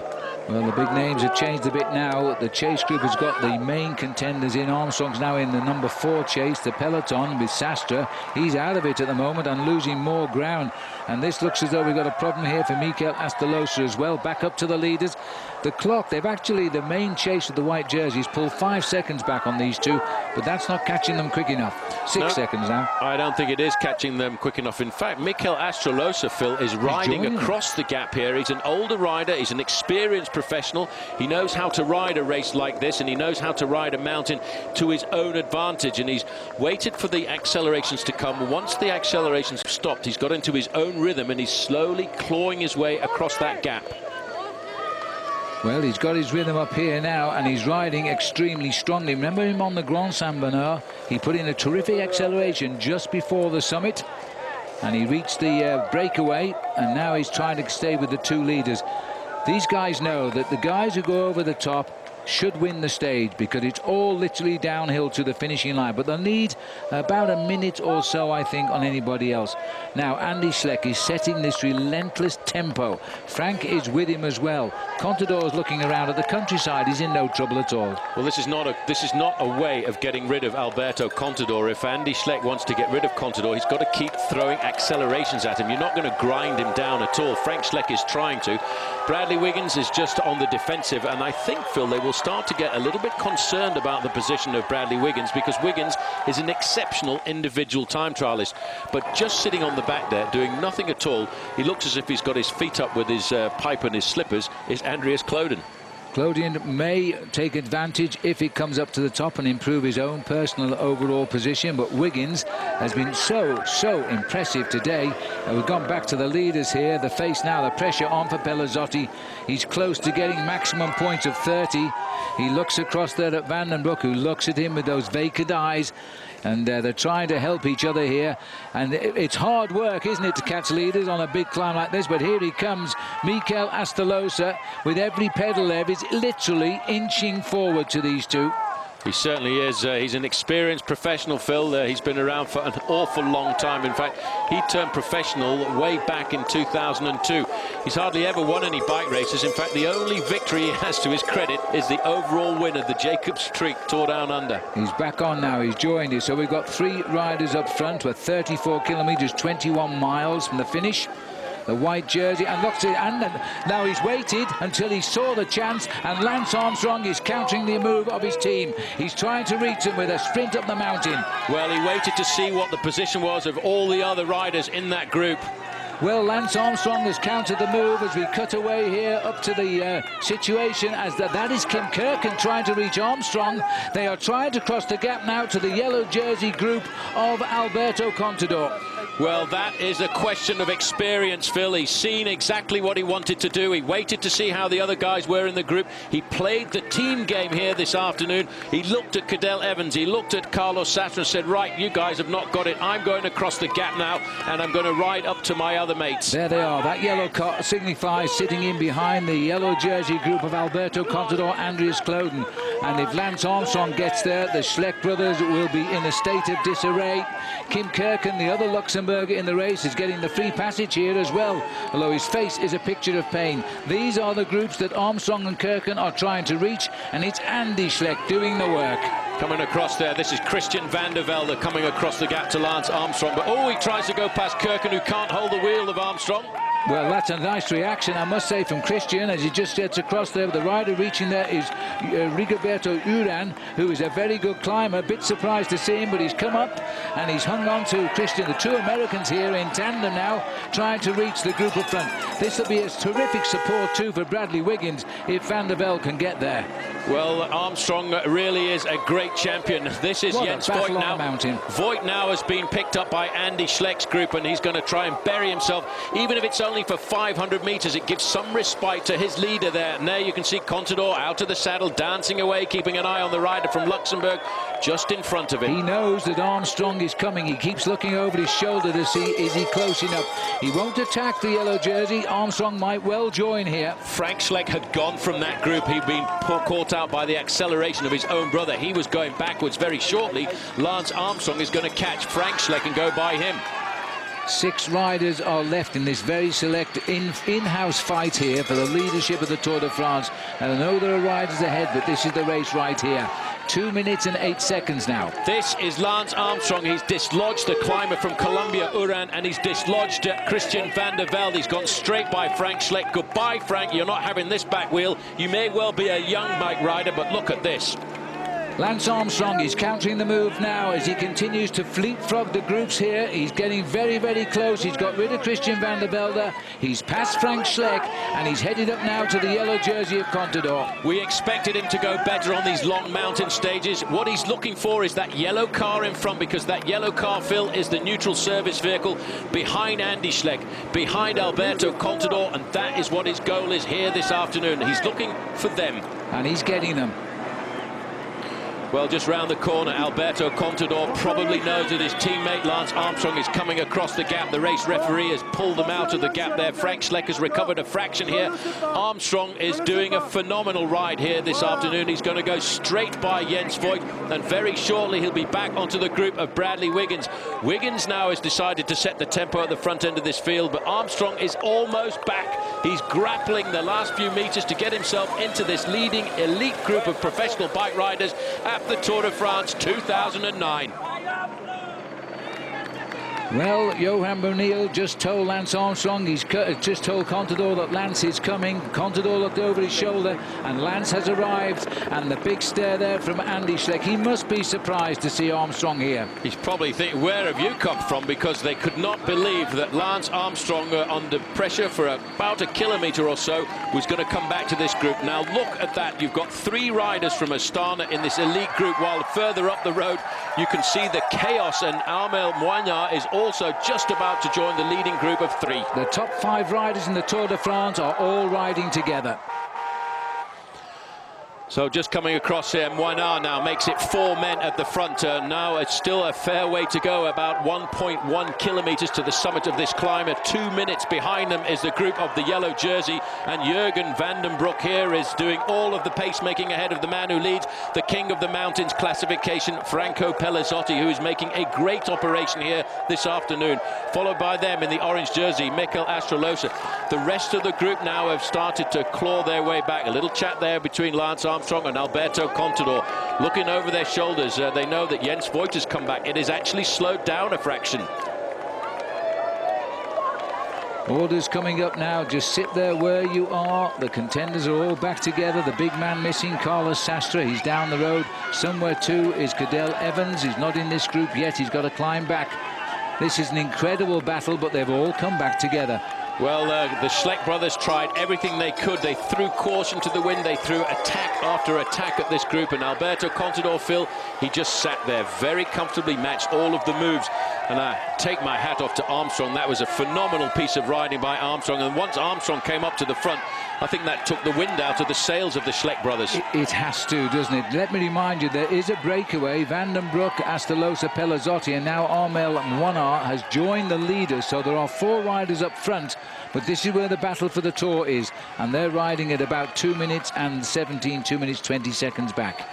Well, we're going to be treated to a daredevil descent on the other side of this mountain. Jens Voigt, I wonder sometimes where he gets it from, because he was in the breakaway, he got dropped by this group, and he's fought his way back up because he knows his teammates need him. He knows he needs to keep setting the pace for as long as possible. Nobody is going to put Alberto Contador under pressure today, but they certainly will come back and do it again tomorrow. Well, it's gone well for Contador now as he sits on the back wheel of Jens Voigt. Here's Cadel Evans. Just having a look here to see where Evans is, and he was caught in the crossfire this afternoon because he's lost himself a good minute on the group that contains the heads of state of the sport this afternoon, because they are just about a minute 30 seconds up the road in front of him. 4 leaders now on the road. The slopes now of the Petit Grand Bernard being enacted here. Jürgen van den Broek is up front with Astrolosa, Pellizotti, Moignard. They're all together. They're racing for the points at the top of the climb here. 31.3 kilometres to go as they're coming up towards the summit now. And there it is. Well, Pellizotti wants the 30 points for a maximum of 50, but Astrolosa wants to beat him and stop him taking all those points, but that's not going to happen.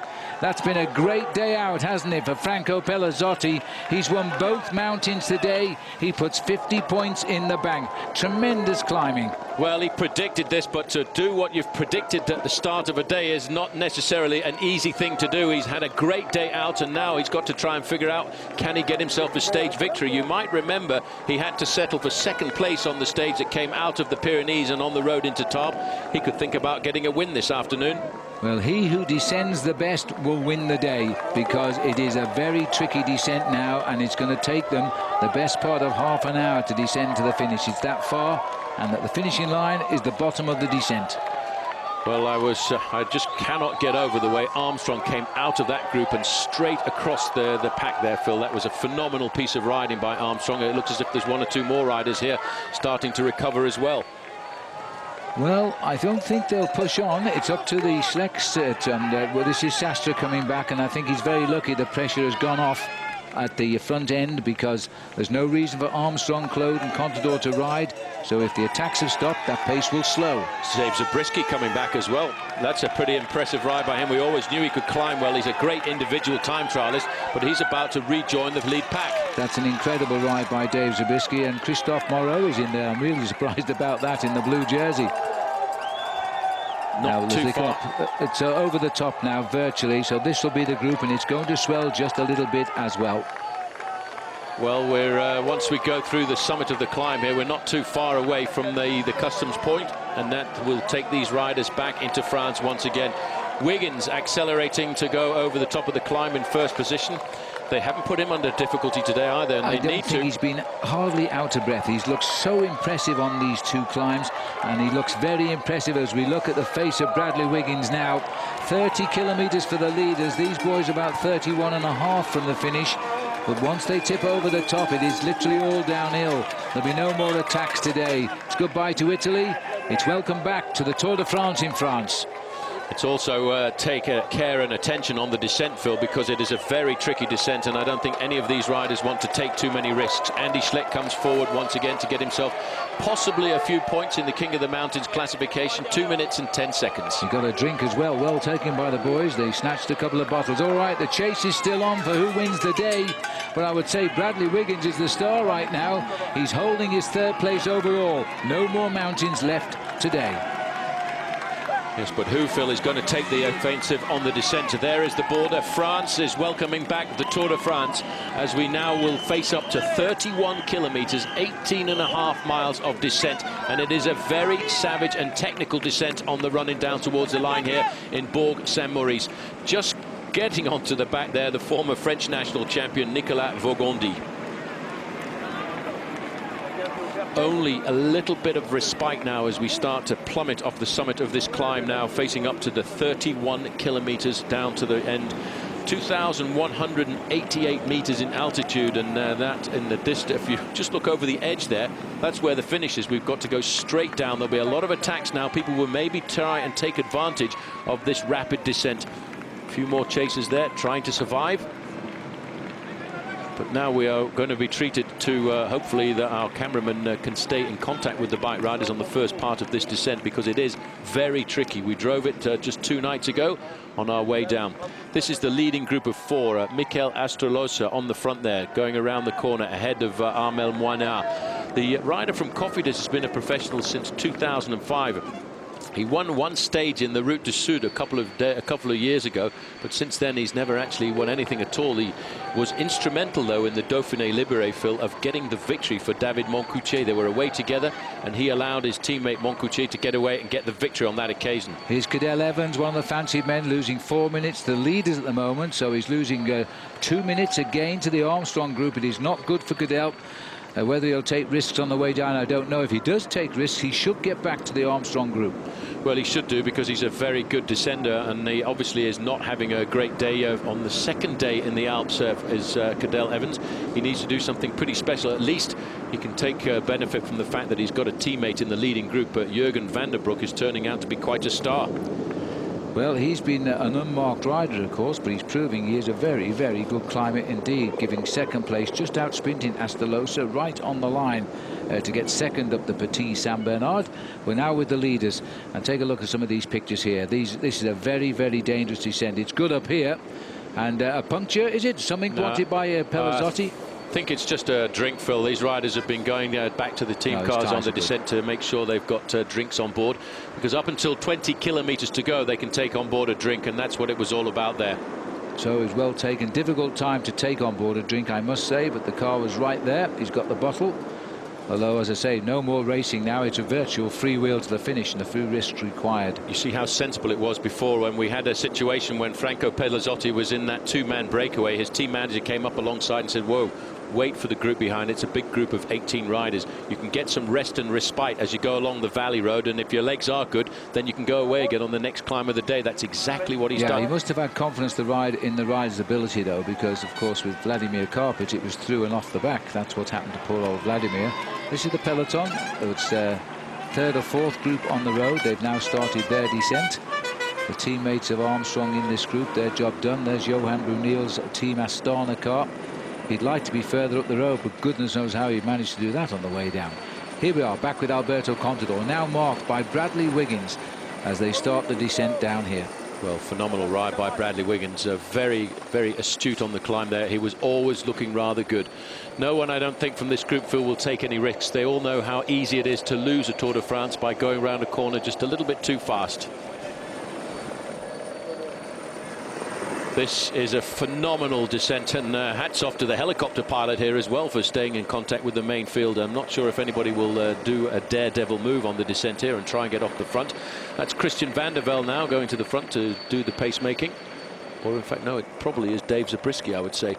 Four-man leading group. Jürgen van den Broek in the black shorts there in third position. The orange jersey on the shoulders of Mikel Astrolosa.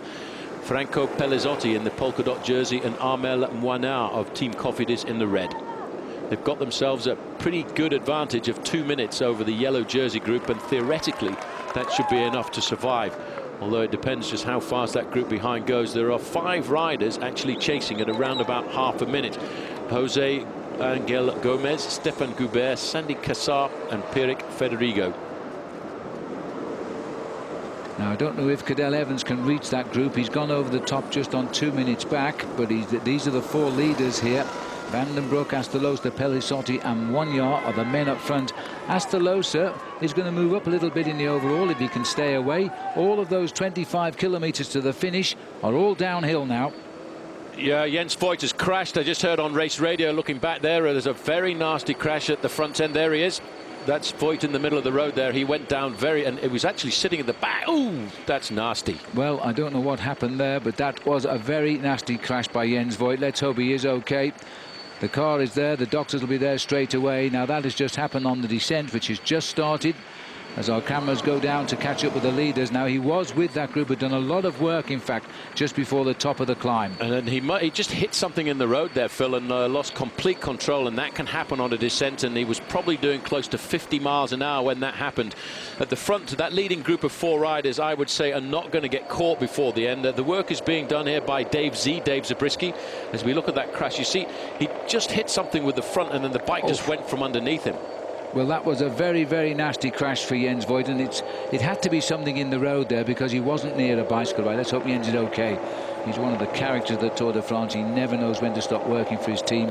Now the race is being driven on here at the front now, and these boys are racing down this mountain, and it's to keep Carlos Sastre and Cadel Evans out of the frame.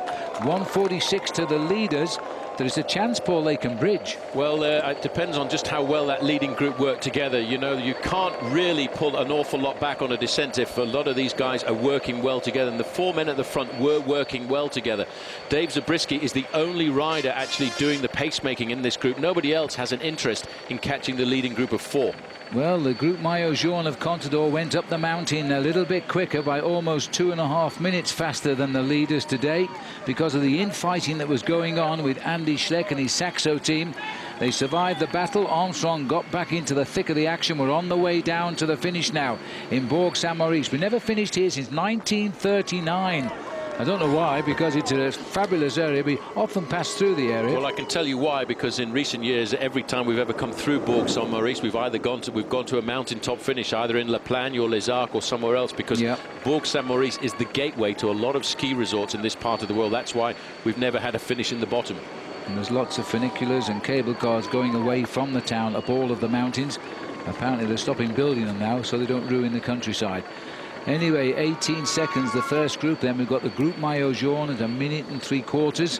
The group chasing, of course, is the remnants of the original breakaway from which the 4 leaders left on the way up to Petit Saint Bernard.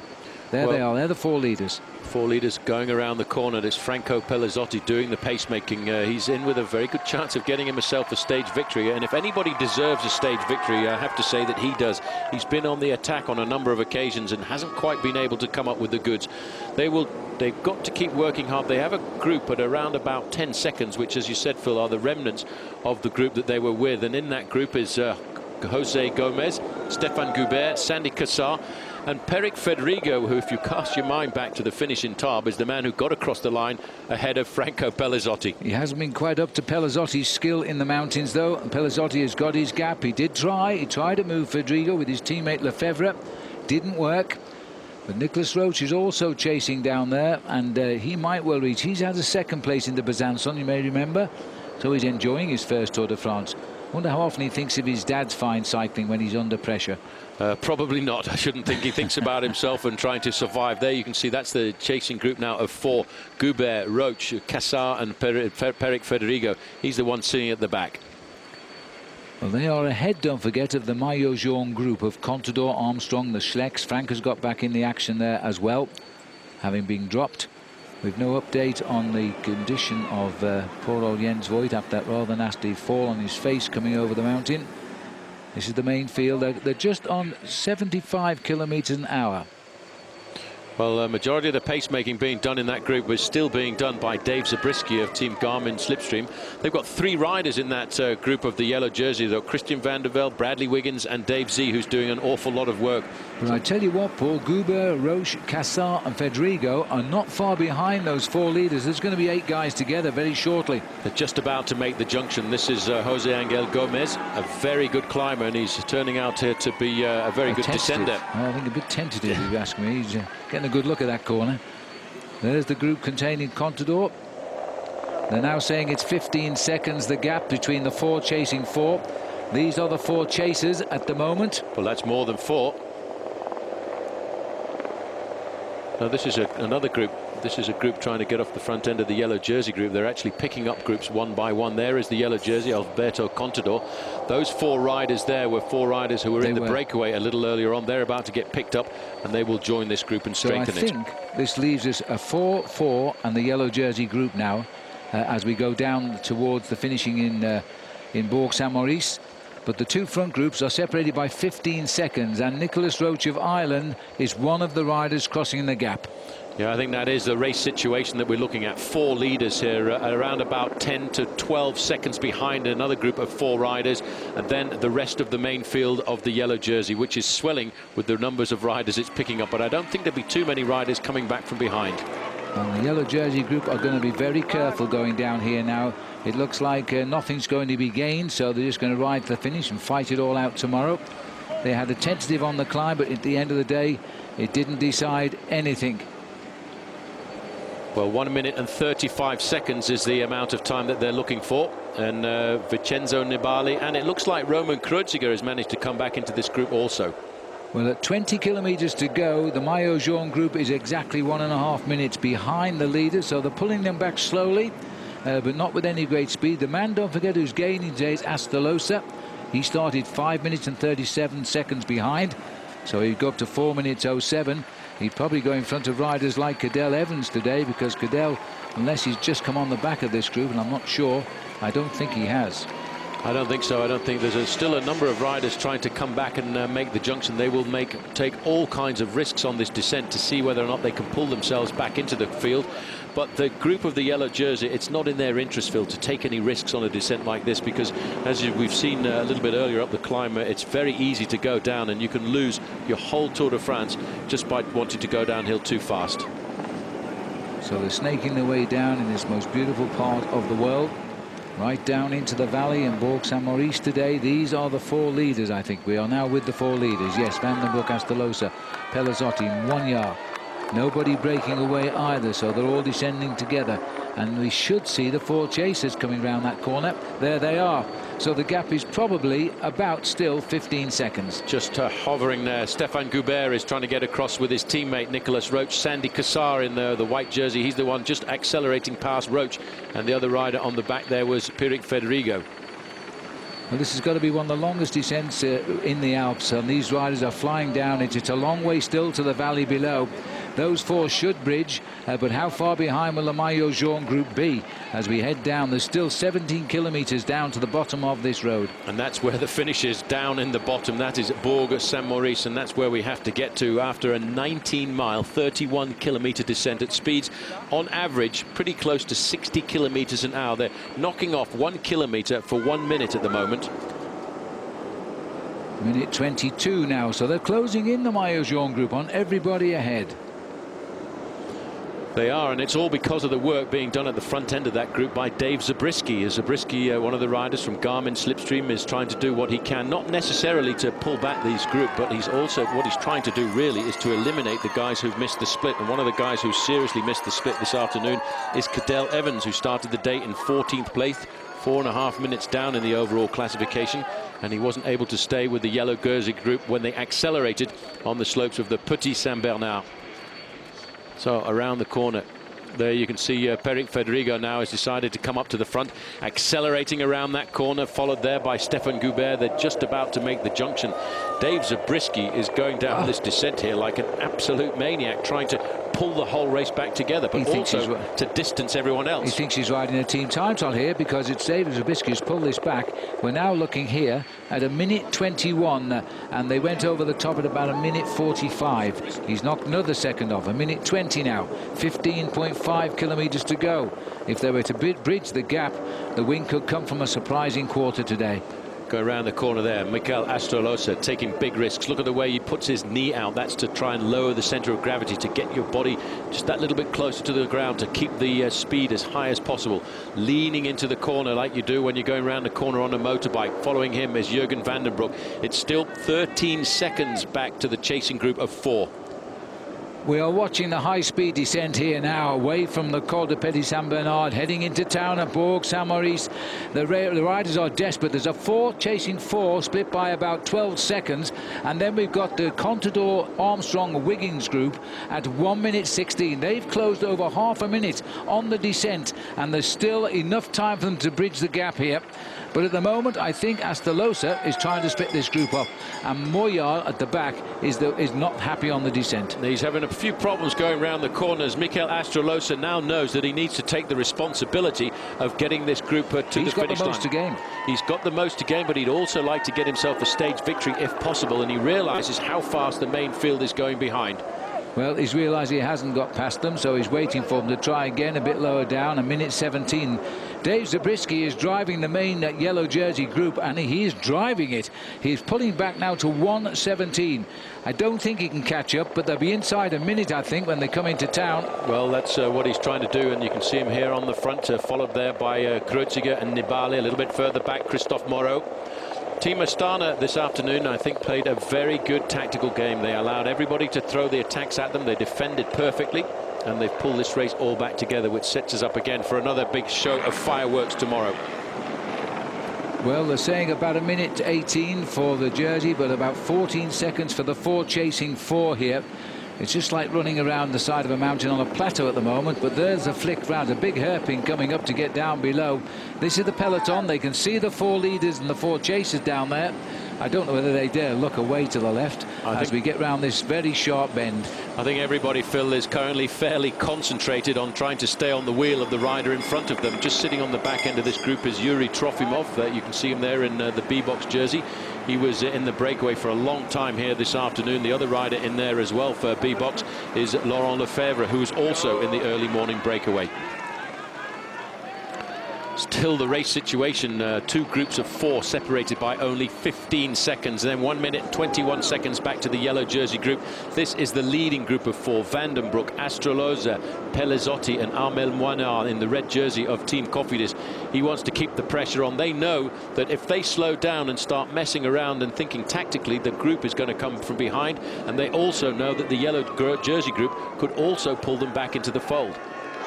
Around that corner, getting the knee out, getting the centre of gravity down, accelerating, making sure you're in the right gear going into that corner to go straight out of it again and pick it up to maximum speed. There's the next group of 4. It's Sandy Cassar leading them around the corner, followed by Peric Federico. Nicolas Roche. It's actually Nicolas Roche. It'd be great if Nicolas Roche could get up there. I'm sure old Dad is sitting on the edge of his seat this afternoon. Zabriskie on the front of the yellow jersey group.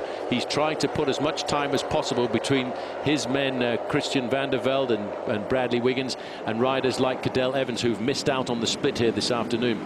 There's a rider in this group from Cervelo Test Team, and I have a feeling that is Jose Marchante.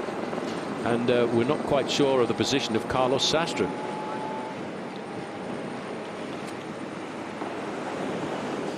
Gomez Marchante's also crashed. Paul, he was up with the second group early on, but he's gone down. He's got back on his bike apparently. We didn't see pictures of that. The group Maillot Jaune is 1 minute and 15 seconds, so they're still being driven on. We're getting to the very tortuous section of the descent. These hairpin bends come really fast and furious just before we get into town. It's as if they sort of ran out of road when they built the town, and they've got to get down pretty quick towards the bottom. Well, there's the leading group of 4, and there's a skill involved in going down hills extremely fast. So you don't just let the brakes go and go downhill as fast as you can. You've actually got to control your speed into the corners, and that's what a lot of these riders tend to overdo sometimes. And you have to be careful not to overheat the rims, because if you start using the brakes too much on a long descent like this, you actually heat up the rims, and that can create your tires to explode. That's absolutely right, and it's getting pretty hot now on this side of the mountain. The weather's much nicer than it is in Italy, and a lot warmer here. Well, you can see now 59 seconds between the group Maillot Jaune and the 4 chasers, and then the spread is 1 minute and 15 to the 4 leaders. It's amazing how close these riders are going to come into town today. I just noticed in this group ride at Phil, there is a rider from Cervelo test team, and I have a feeling that is Jose Angel Gomez. He must have got up pretty quick, but they said he did get up pretty quick. There's 10 kilometres to go now. Astolosa and the 4 leaders. Astolosa really indicating he wants to win this, but I think he's advertising it a bit too much just now. Well, that second group has come back to around about 12 seconds, I make it. No, they make it 14. They make it 14. We'll go with them. 14 seconds for the 4 chasers, and then we're going to see the peloton. They're going to have to watch out with those cars behind those 4 chasers very shortly. The referees will pull those out as smartly as possible once they know that the main field is starting to nail back. It's 1 minute and 15 seconds, and the fact is we go downhill almost straight into the finishing line, Phil, and I have a feeling these 4 riders and the other 4 behind them have got enough time over the main field just to survive on a day like this and dispute the victory, and I think they deserve it after a long day in the saddle. Well, something like Pelazzotti and in fact Astolosa, who sprinted out of the pack and caught the original break on the top of the Grand Saint Bernard. And it's been a feature ever since. 1 minute 11, the minute 10 as we speak. The peloton is flying down this mountain. It's not actually the peloton, it's Dave Zabriskie of Garmin Slipstream. He's doing all of the work on the front end of this group. 100% of the work is being done by Dave Zabriskie, and the reason for that, Phil, is to open up 1 minute 12 as he goes under there. It's to open up the gap between the riders who have missed on the split this afternoon. They don't want to waste any of the time gains that they got on the mountain, and they want to make sure that if they're going to put a nail into Cadel Evans' coffin, it's here on the descent that they do it. It is amazing that they are dropping last year's winner and Cadel Evans out of the picture here. I think Zabriskie is in his familiar position of an individual time trialist here, silver medalist in the World Championship of the time trial. He is pushing this race on unbelievably quickly. 1:09 now, and coming in on that second chasing group of 4. They're not safe. Van den Broek here are setting the pace up just now. Astolosa taking it up. They will know they're coming. 8 kilometres to go, just over 5 miles. Pelazzotti can climb and he can sprint. And he's got to get his tactics right, though, because he got beaten to the line by Peric Federigo on the road into Tarbes. And strangely enough, in that group of 4 behind is Peric Federigo. He'll be thinking about stage victory number 2. It was because of the headwind off the final bend, and it just proved a little bit too quick. 1:04. It's almost gobbling up now. We're 54 seconds behind the second group of 4, and then there are the lead group of 4. Zabriskie, I hope his brakes are working good, because he's braking very late on these hairpin bends. Nicolas Roche is doing a lot of pacemaking in this group. He's got his teammate in there, and that is Stéphane Goubert, and that would be amazing if we had an Irish victory at the end of today's stage, because Nicolas Roche has been riding extremely well through his 3rd week of the Tour de France. Well, that would bring about tremendous celebrations in Ireland, because since the retirement of Sean Kelly and Stephen Roche, who developed to be the 2 greatest riders in the world, they haven't had anybody come through, and now it's the generation of Roche again, and he's in the chase group trying to reach these 4, and it's a real struggle. They're both descending at the same speed. They just cannot get any closer. And 1 minute 3 seconds comes Dave Zabriskie and the rest. They are storming down in the main field, the group that contains the yellow jersey, and most of the, well, all of the top 5 in the overall classification. 7 seconds they are giving the time gap, Phil, between these two groups of 4 riders. There's the yellow jersey group still, Zabriskie on the front, not getting any help from anyone else in the group, and he's not asking for any help either. He knows how to ride on his own. He's an incredible rider against the clock in the individual time trial. But look at the long empty gap behind the peloton of the yellow jersey. There's no signs of Sastre, no signs of Cadel Evans as these 4 leaders push on. 7 seconds is the gap. 4 more boys coming up to confuse the issue, and Fedrigo will be dreaming of stage win number 2. Well, he knows how to do it. He did it on the road into Tarbes ahead of Franco Pellizotti. You may well just have noticed Mikel Astrolosa there, Phil, shaking his hands. Well, this descent has been so long, and it's not something riders do an awful lot in the sport of cycling. They don't go downhill for almost 30 minutes, which is what these guys have been doing. And it actually starts to make the forearms hurt because of the amount of braking you've had to do going around these technical descents. Absolutely, and the back will be aching now as well in this full-on position. And the concentration, it really makes you tired physically and also mentally. They've got to concentrate as they continue, but 4 more, Stefan Goubert, Nicolas Roche, Sandy Cassar, Pierrick Fedrigo, are now nibbling away just behind our camera, but they can't shut it down as we continue our descent. There's another 5 kilometres of it yet. There's the 4 on the front there. You can see Franco Pellizotti is just thinking about the possibility of the big win here this afternoon. Moinard is the man in the red shorts, followed by Vandenbroek, followed by Astrolosa.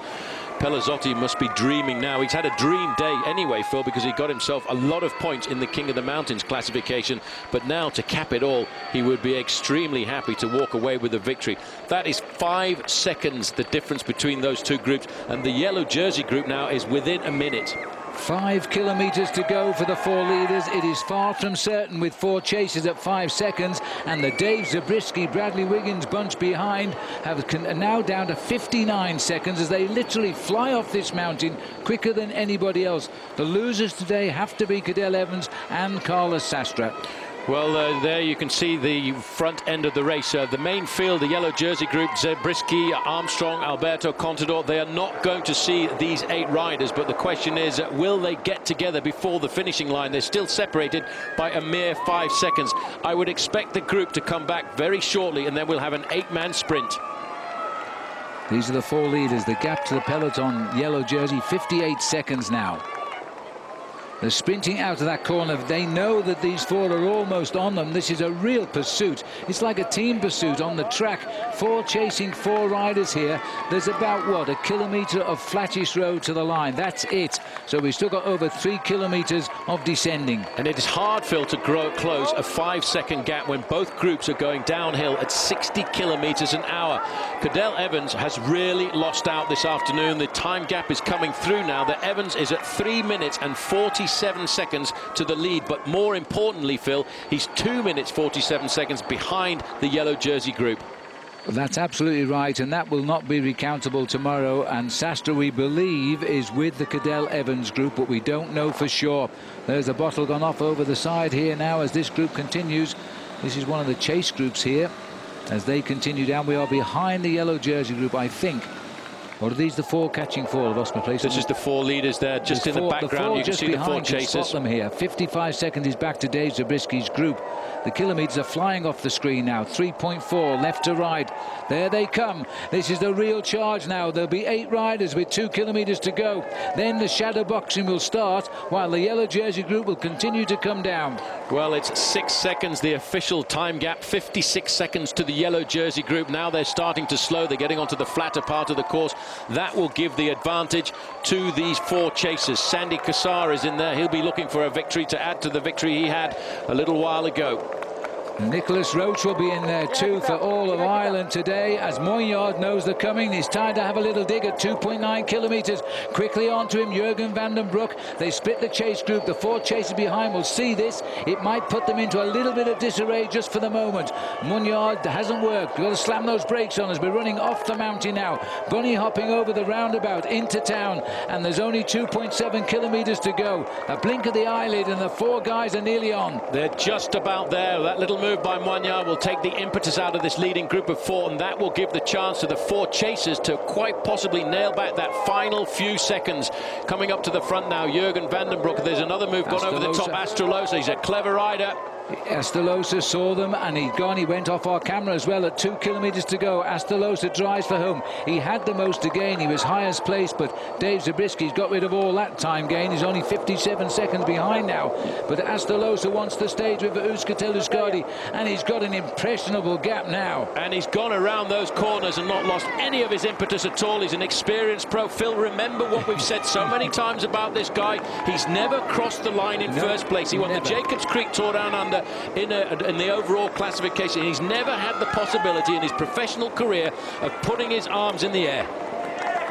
57 seconds is the gap to the yellow jersey group as Mikel Astolosa now tries to push home, having won the Tour Down Under, and that's it. He's now into town. Look at this crowd. We should have come back before 1939. It's an incredible crowd here as we race under 1 kilometre to go. They were preoccupied about the back 4, and Mikel Astolosa has flown, and look at his face now. Don't look round, Mikel, because you're the race right now. He has got to concentrate. He's got to get every last little bit of energy out of that body of his. Who is going to chase? The problem in that group behind Phil, they've come together and they're all thinking about the sprint. They don't want to do too much work, because if you work too much now, you lose the sprint.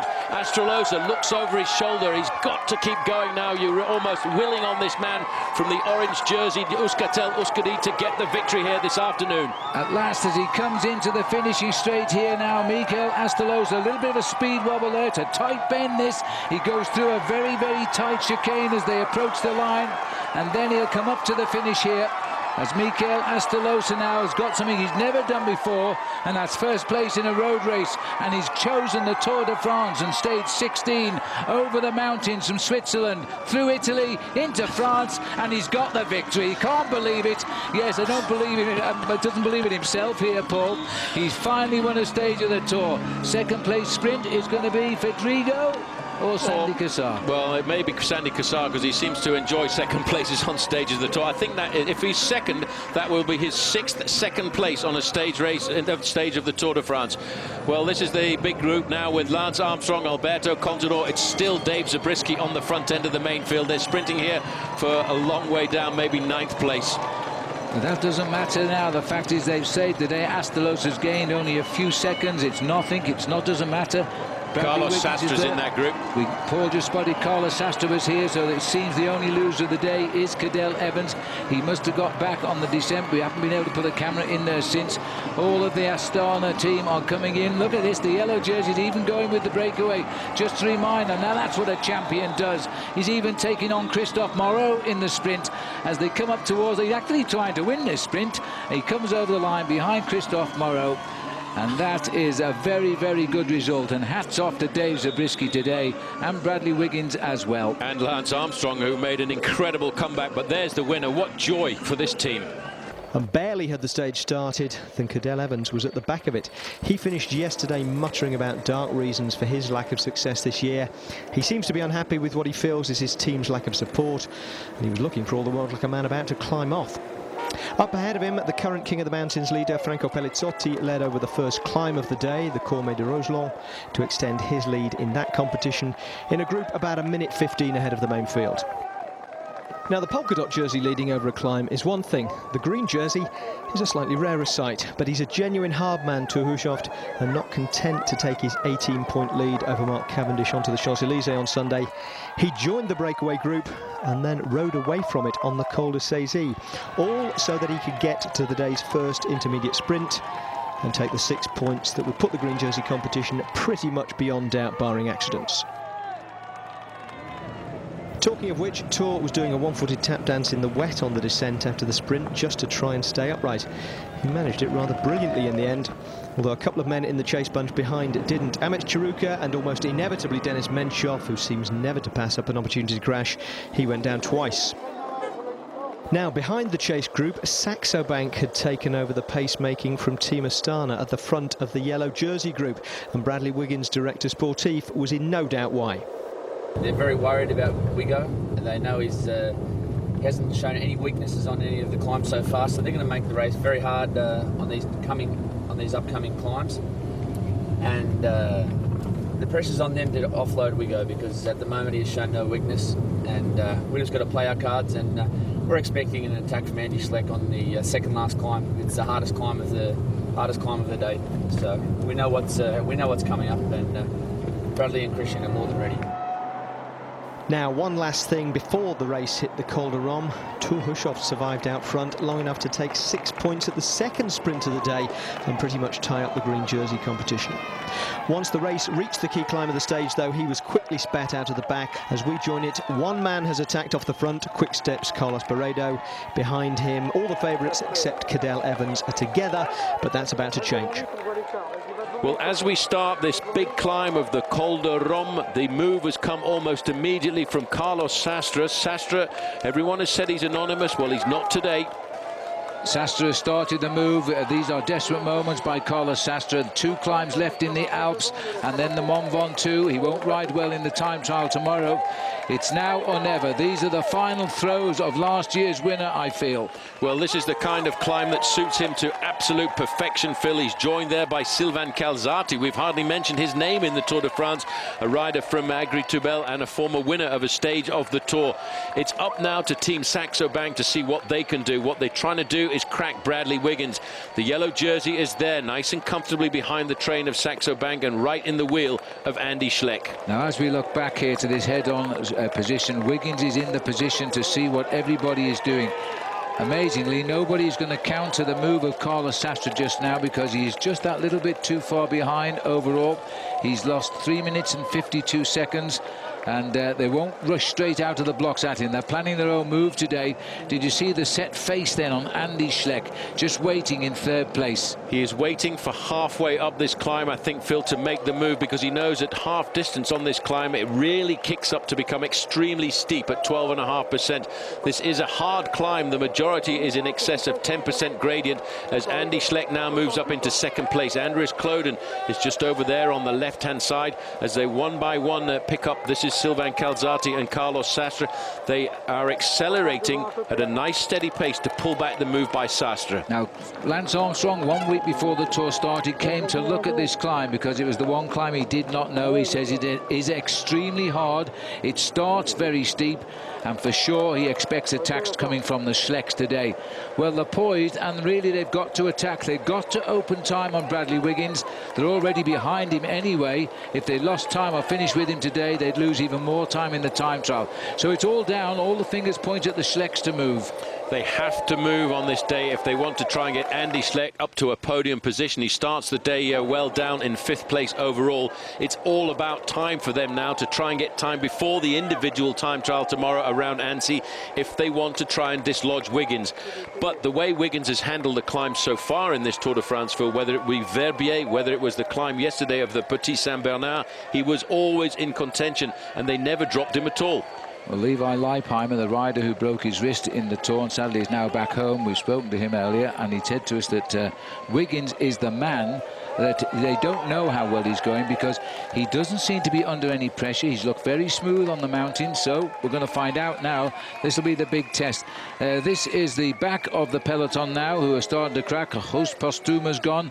Nicholas Roach is easing off the back here. This is a cruel strong man's climb now, and it looks as though we're starting to lose 1 or 2 of the Astana. Was that Kloden that just went by? Zubeldia. Thank you, thank heavens for that. Zubeldia just slipping off the back there. Also number 61 is Mikel Astalosa, the winner yesterday. Christophe Lemevelle, the best placed French rider at the start of the race, and he was hanging on to 7th place overall. He's in difficulty now. We always expected this to be the big showdown.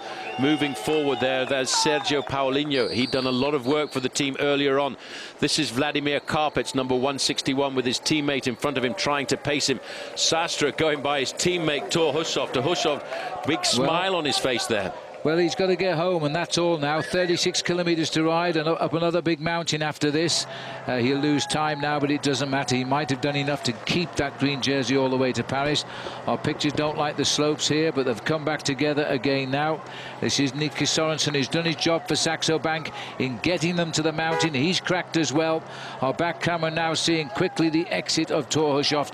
as we rush up now to see this race being spread all down the Col de Rome.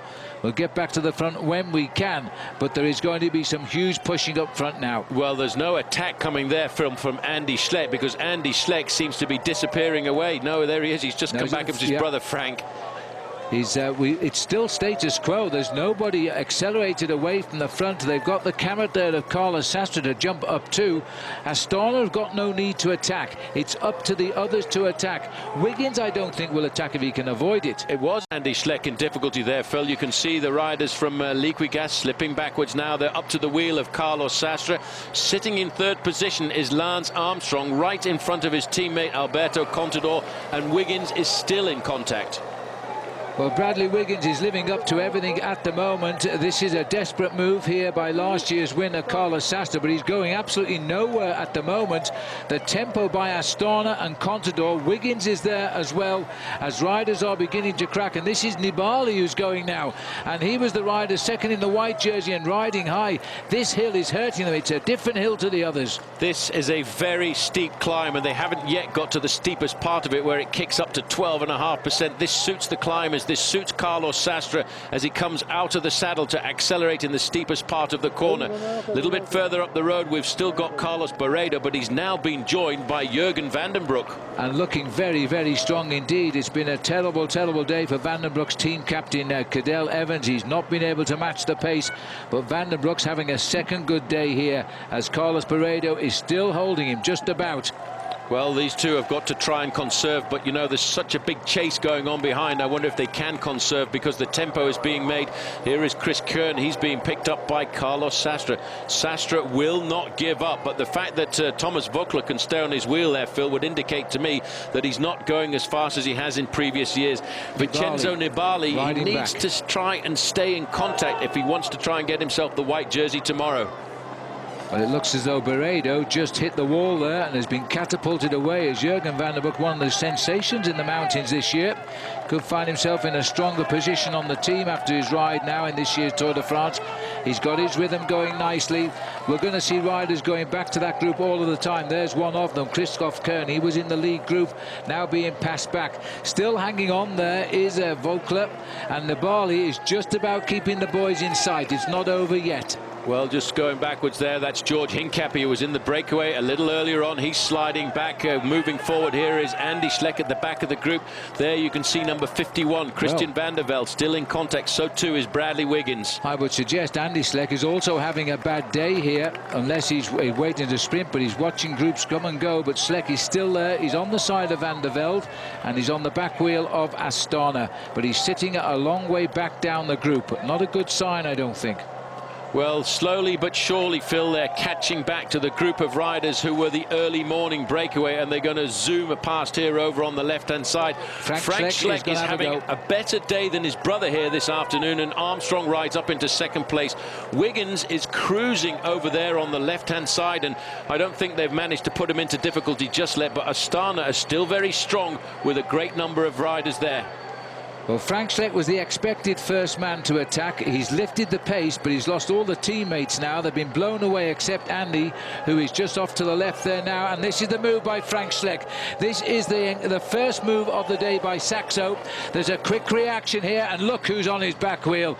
Armstrong is having none of this. He knows this climb. Straight away, Contador is there, and Wiggins is in shooting distance. Well, they're all getting a little bit confused as they've caught up this group of riders who were the early morning breakaway. Frank Schleck is in much better form this afternoon than his brother Andy. He will be surprised to see the response coming from Armstrong there.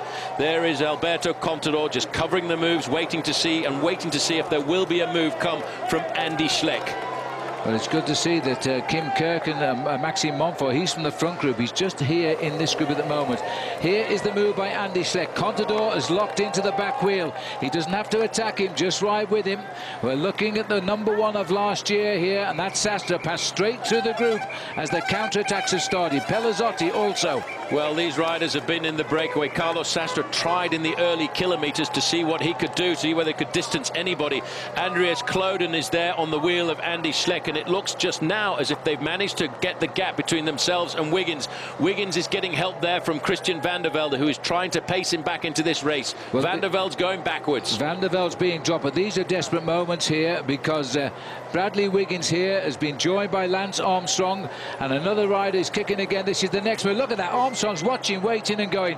Schleck can do nothing about this. Armstrong, what a rider he is. And now kicking straight after him, he's got to do it himself now, is Bradley Wiggins. Well, Wiggins really waited for that. He was looking, he was under control, he was being led a fraction there by Dave Zabriskie. Then all of a sudden he saw the acceleration come from Frank Schleck. They really are throwing this around this afternoon, but Wiggins on the defensive has ridden himself back up to this leading group. He's just got to say to himself, if I get over the top with you guys, you're all dead tomorrow in the time trial, because that's back to my game.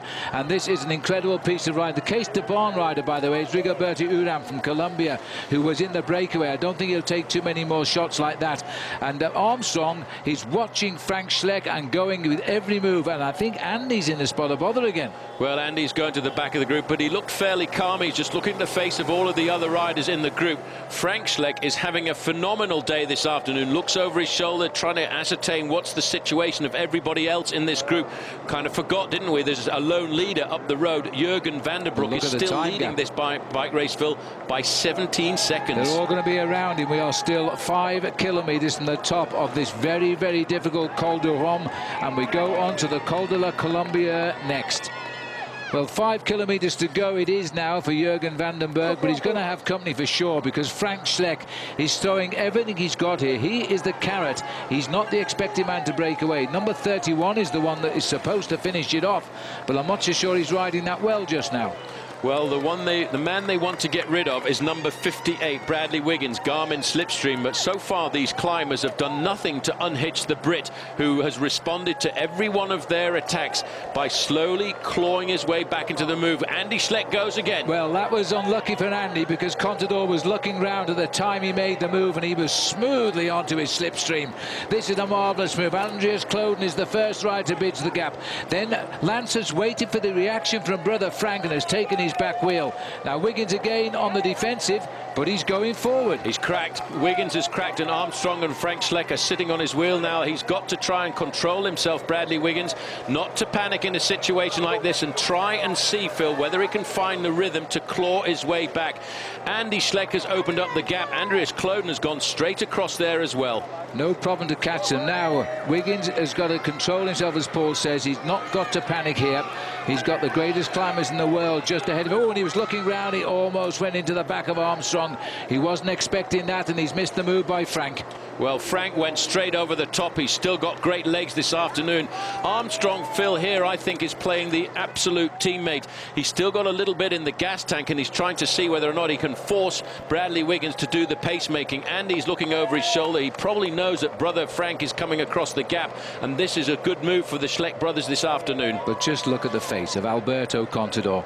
Again, he's out for his Sunday afternoon outing here. He's just out of the saddle, nonchalantly pedalling along. Frank Schleck is trying to drive on. Contador doesn't appear to be any difficulty. Here comes Frank Schleck now. They will note that Bradley Wiggins isn't there. That's what they want, to ride on without Bradley Wiggins, because they've got to gain time on him today before the time trial tomorrow. And Armstrong won't counter the move because he's got his man up front, and he's got Kloden there as well. He's just going to sit here on the wheel of Brad Wiggins. He knew that he had to go with Frank Schleck, and that was the move to get across the gap with. He wasn't able to respond to that, so now he's going to sit back on the wheel of Bradley Wiggins and advantage his own man in front. And let's not forget, he's also advantaging here another rider who was behind Bradley Wiggins in the standings at the start of the day, Andreas Kloden, who could be moving up into second or third place. Well, Kloden is looking equally as smooth here, and Wiggins is dropped back now to the second chase. For the first time he's been put on the defensive. He was a little bit unlucky the way it happened, but Frank Schleck was watching that. He saw that almost collision between Wiggins and Armstrong, and he jumped. and it was gone. They had no chance to retaliate. They might climb back into this. I'm not too sure it's gone away yet. Wiggins has not panicked. He's realised he can't respond to those violent accelerations of the climbers, guys like Frank Schleck and Andy Schleck. But what he needs to do now is get his engine tuned up, get himself into a rhythm that's comfortable for him, and slowly claw his way back to this group. Now, this is the area that Bradley Wiggins has never been to before in his life. He's never had to ride in a situation like this to control the attacks of climbers, and he seems to be riding fairly well. This is Christian van der Velde, who's just come to the back, and also with rider Hejjedal there. Zabriskie.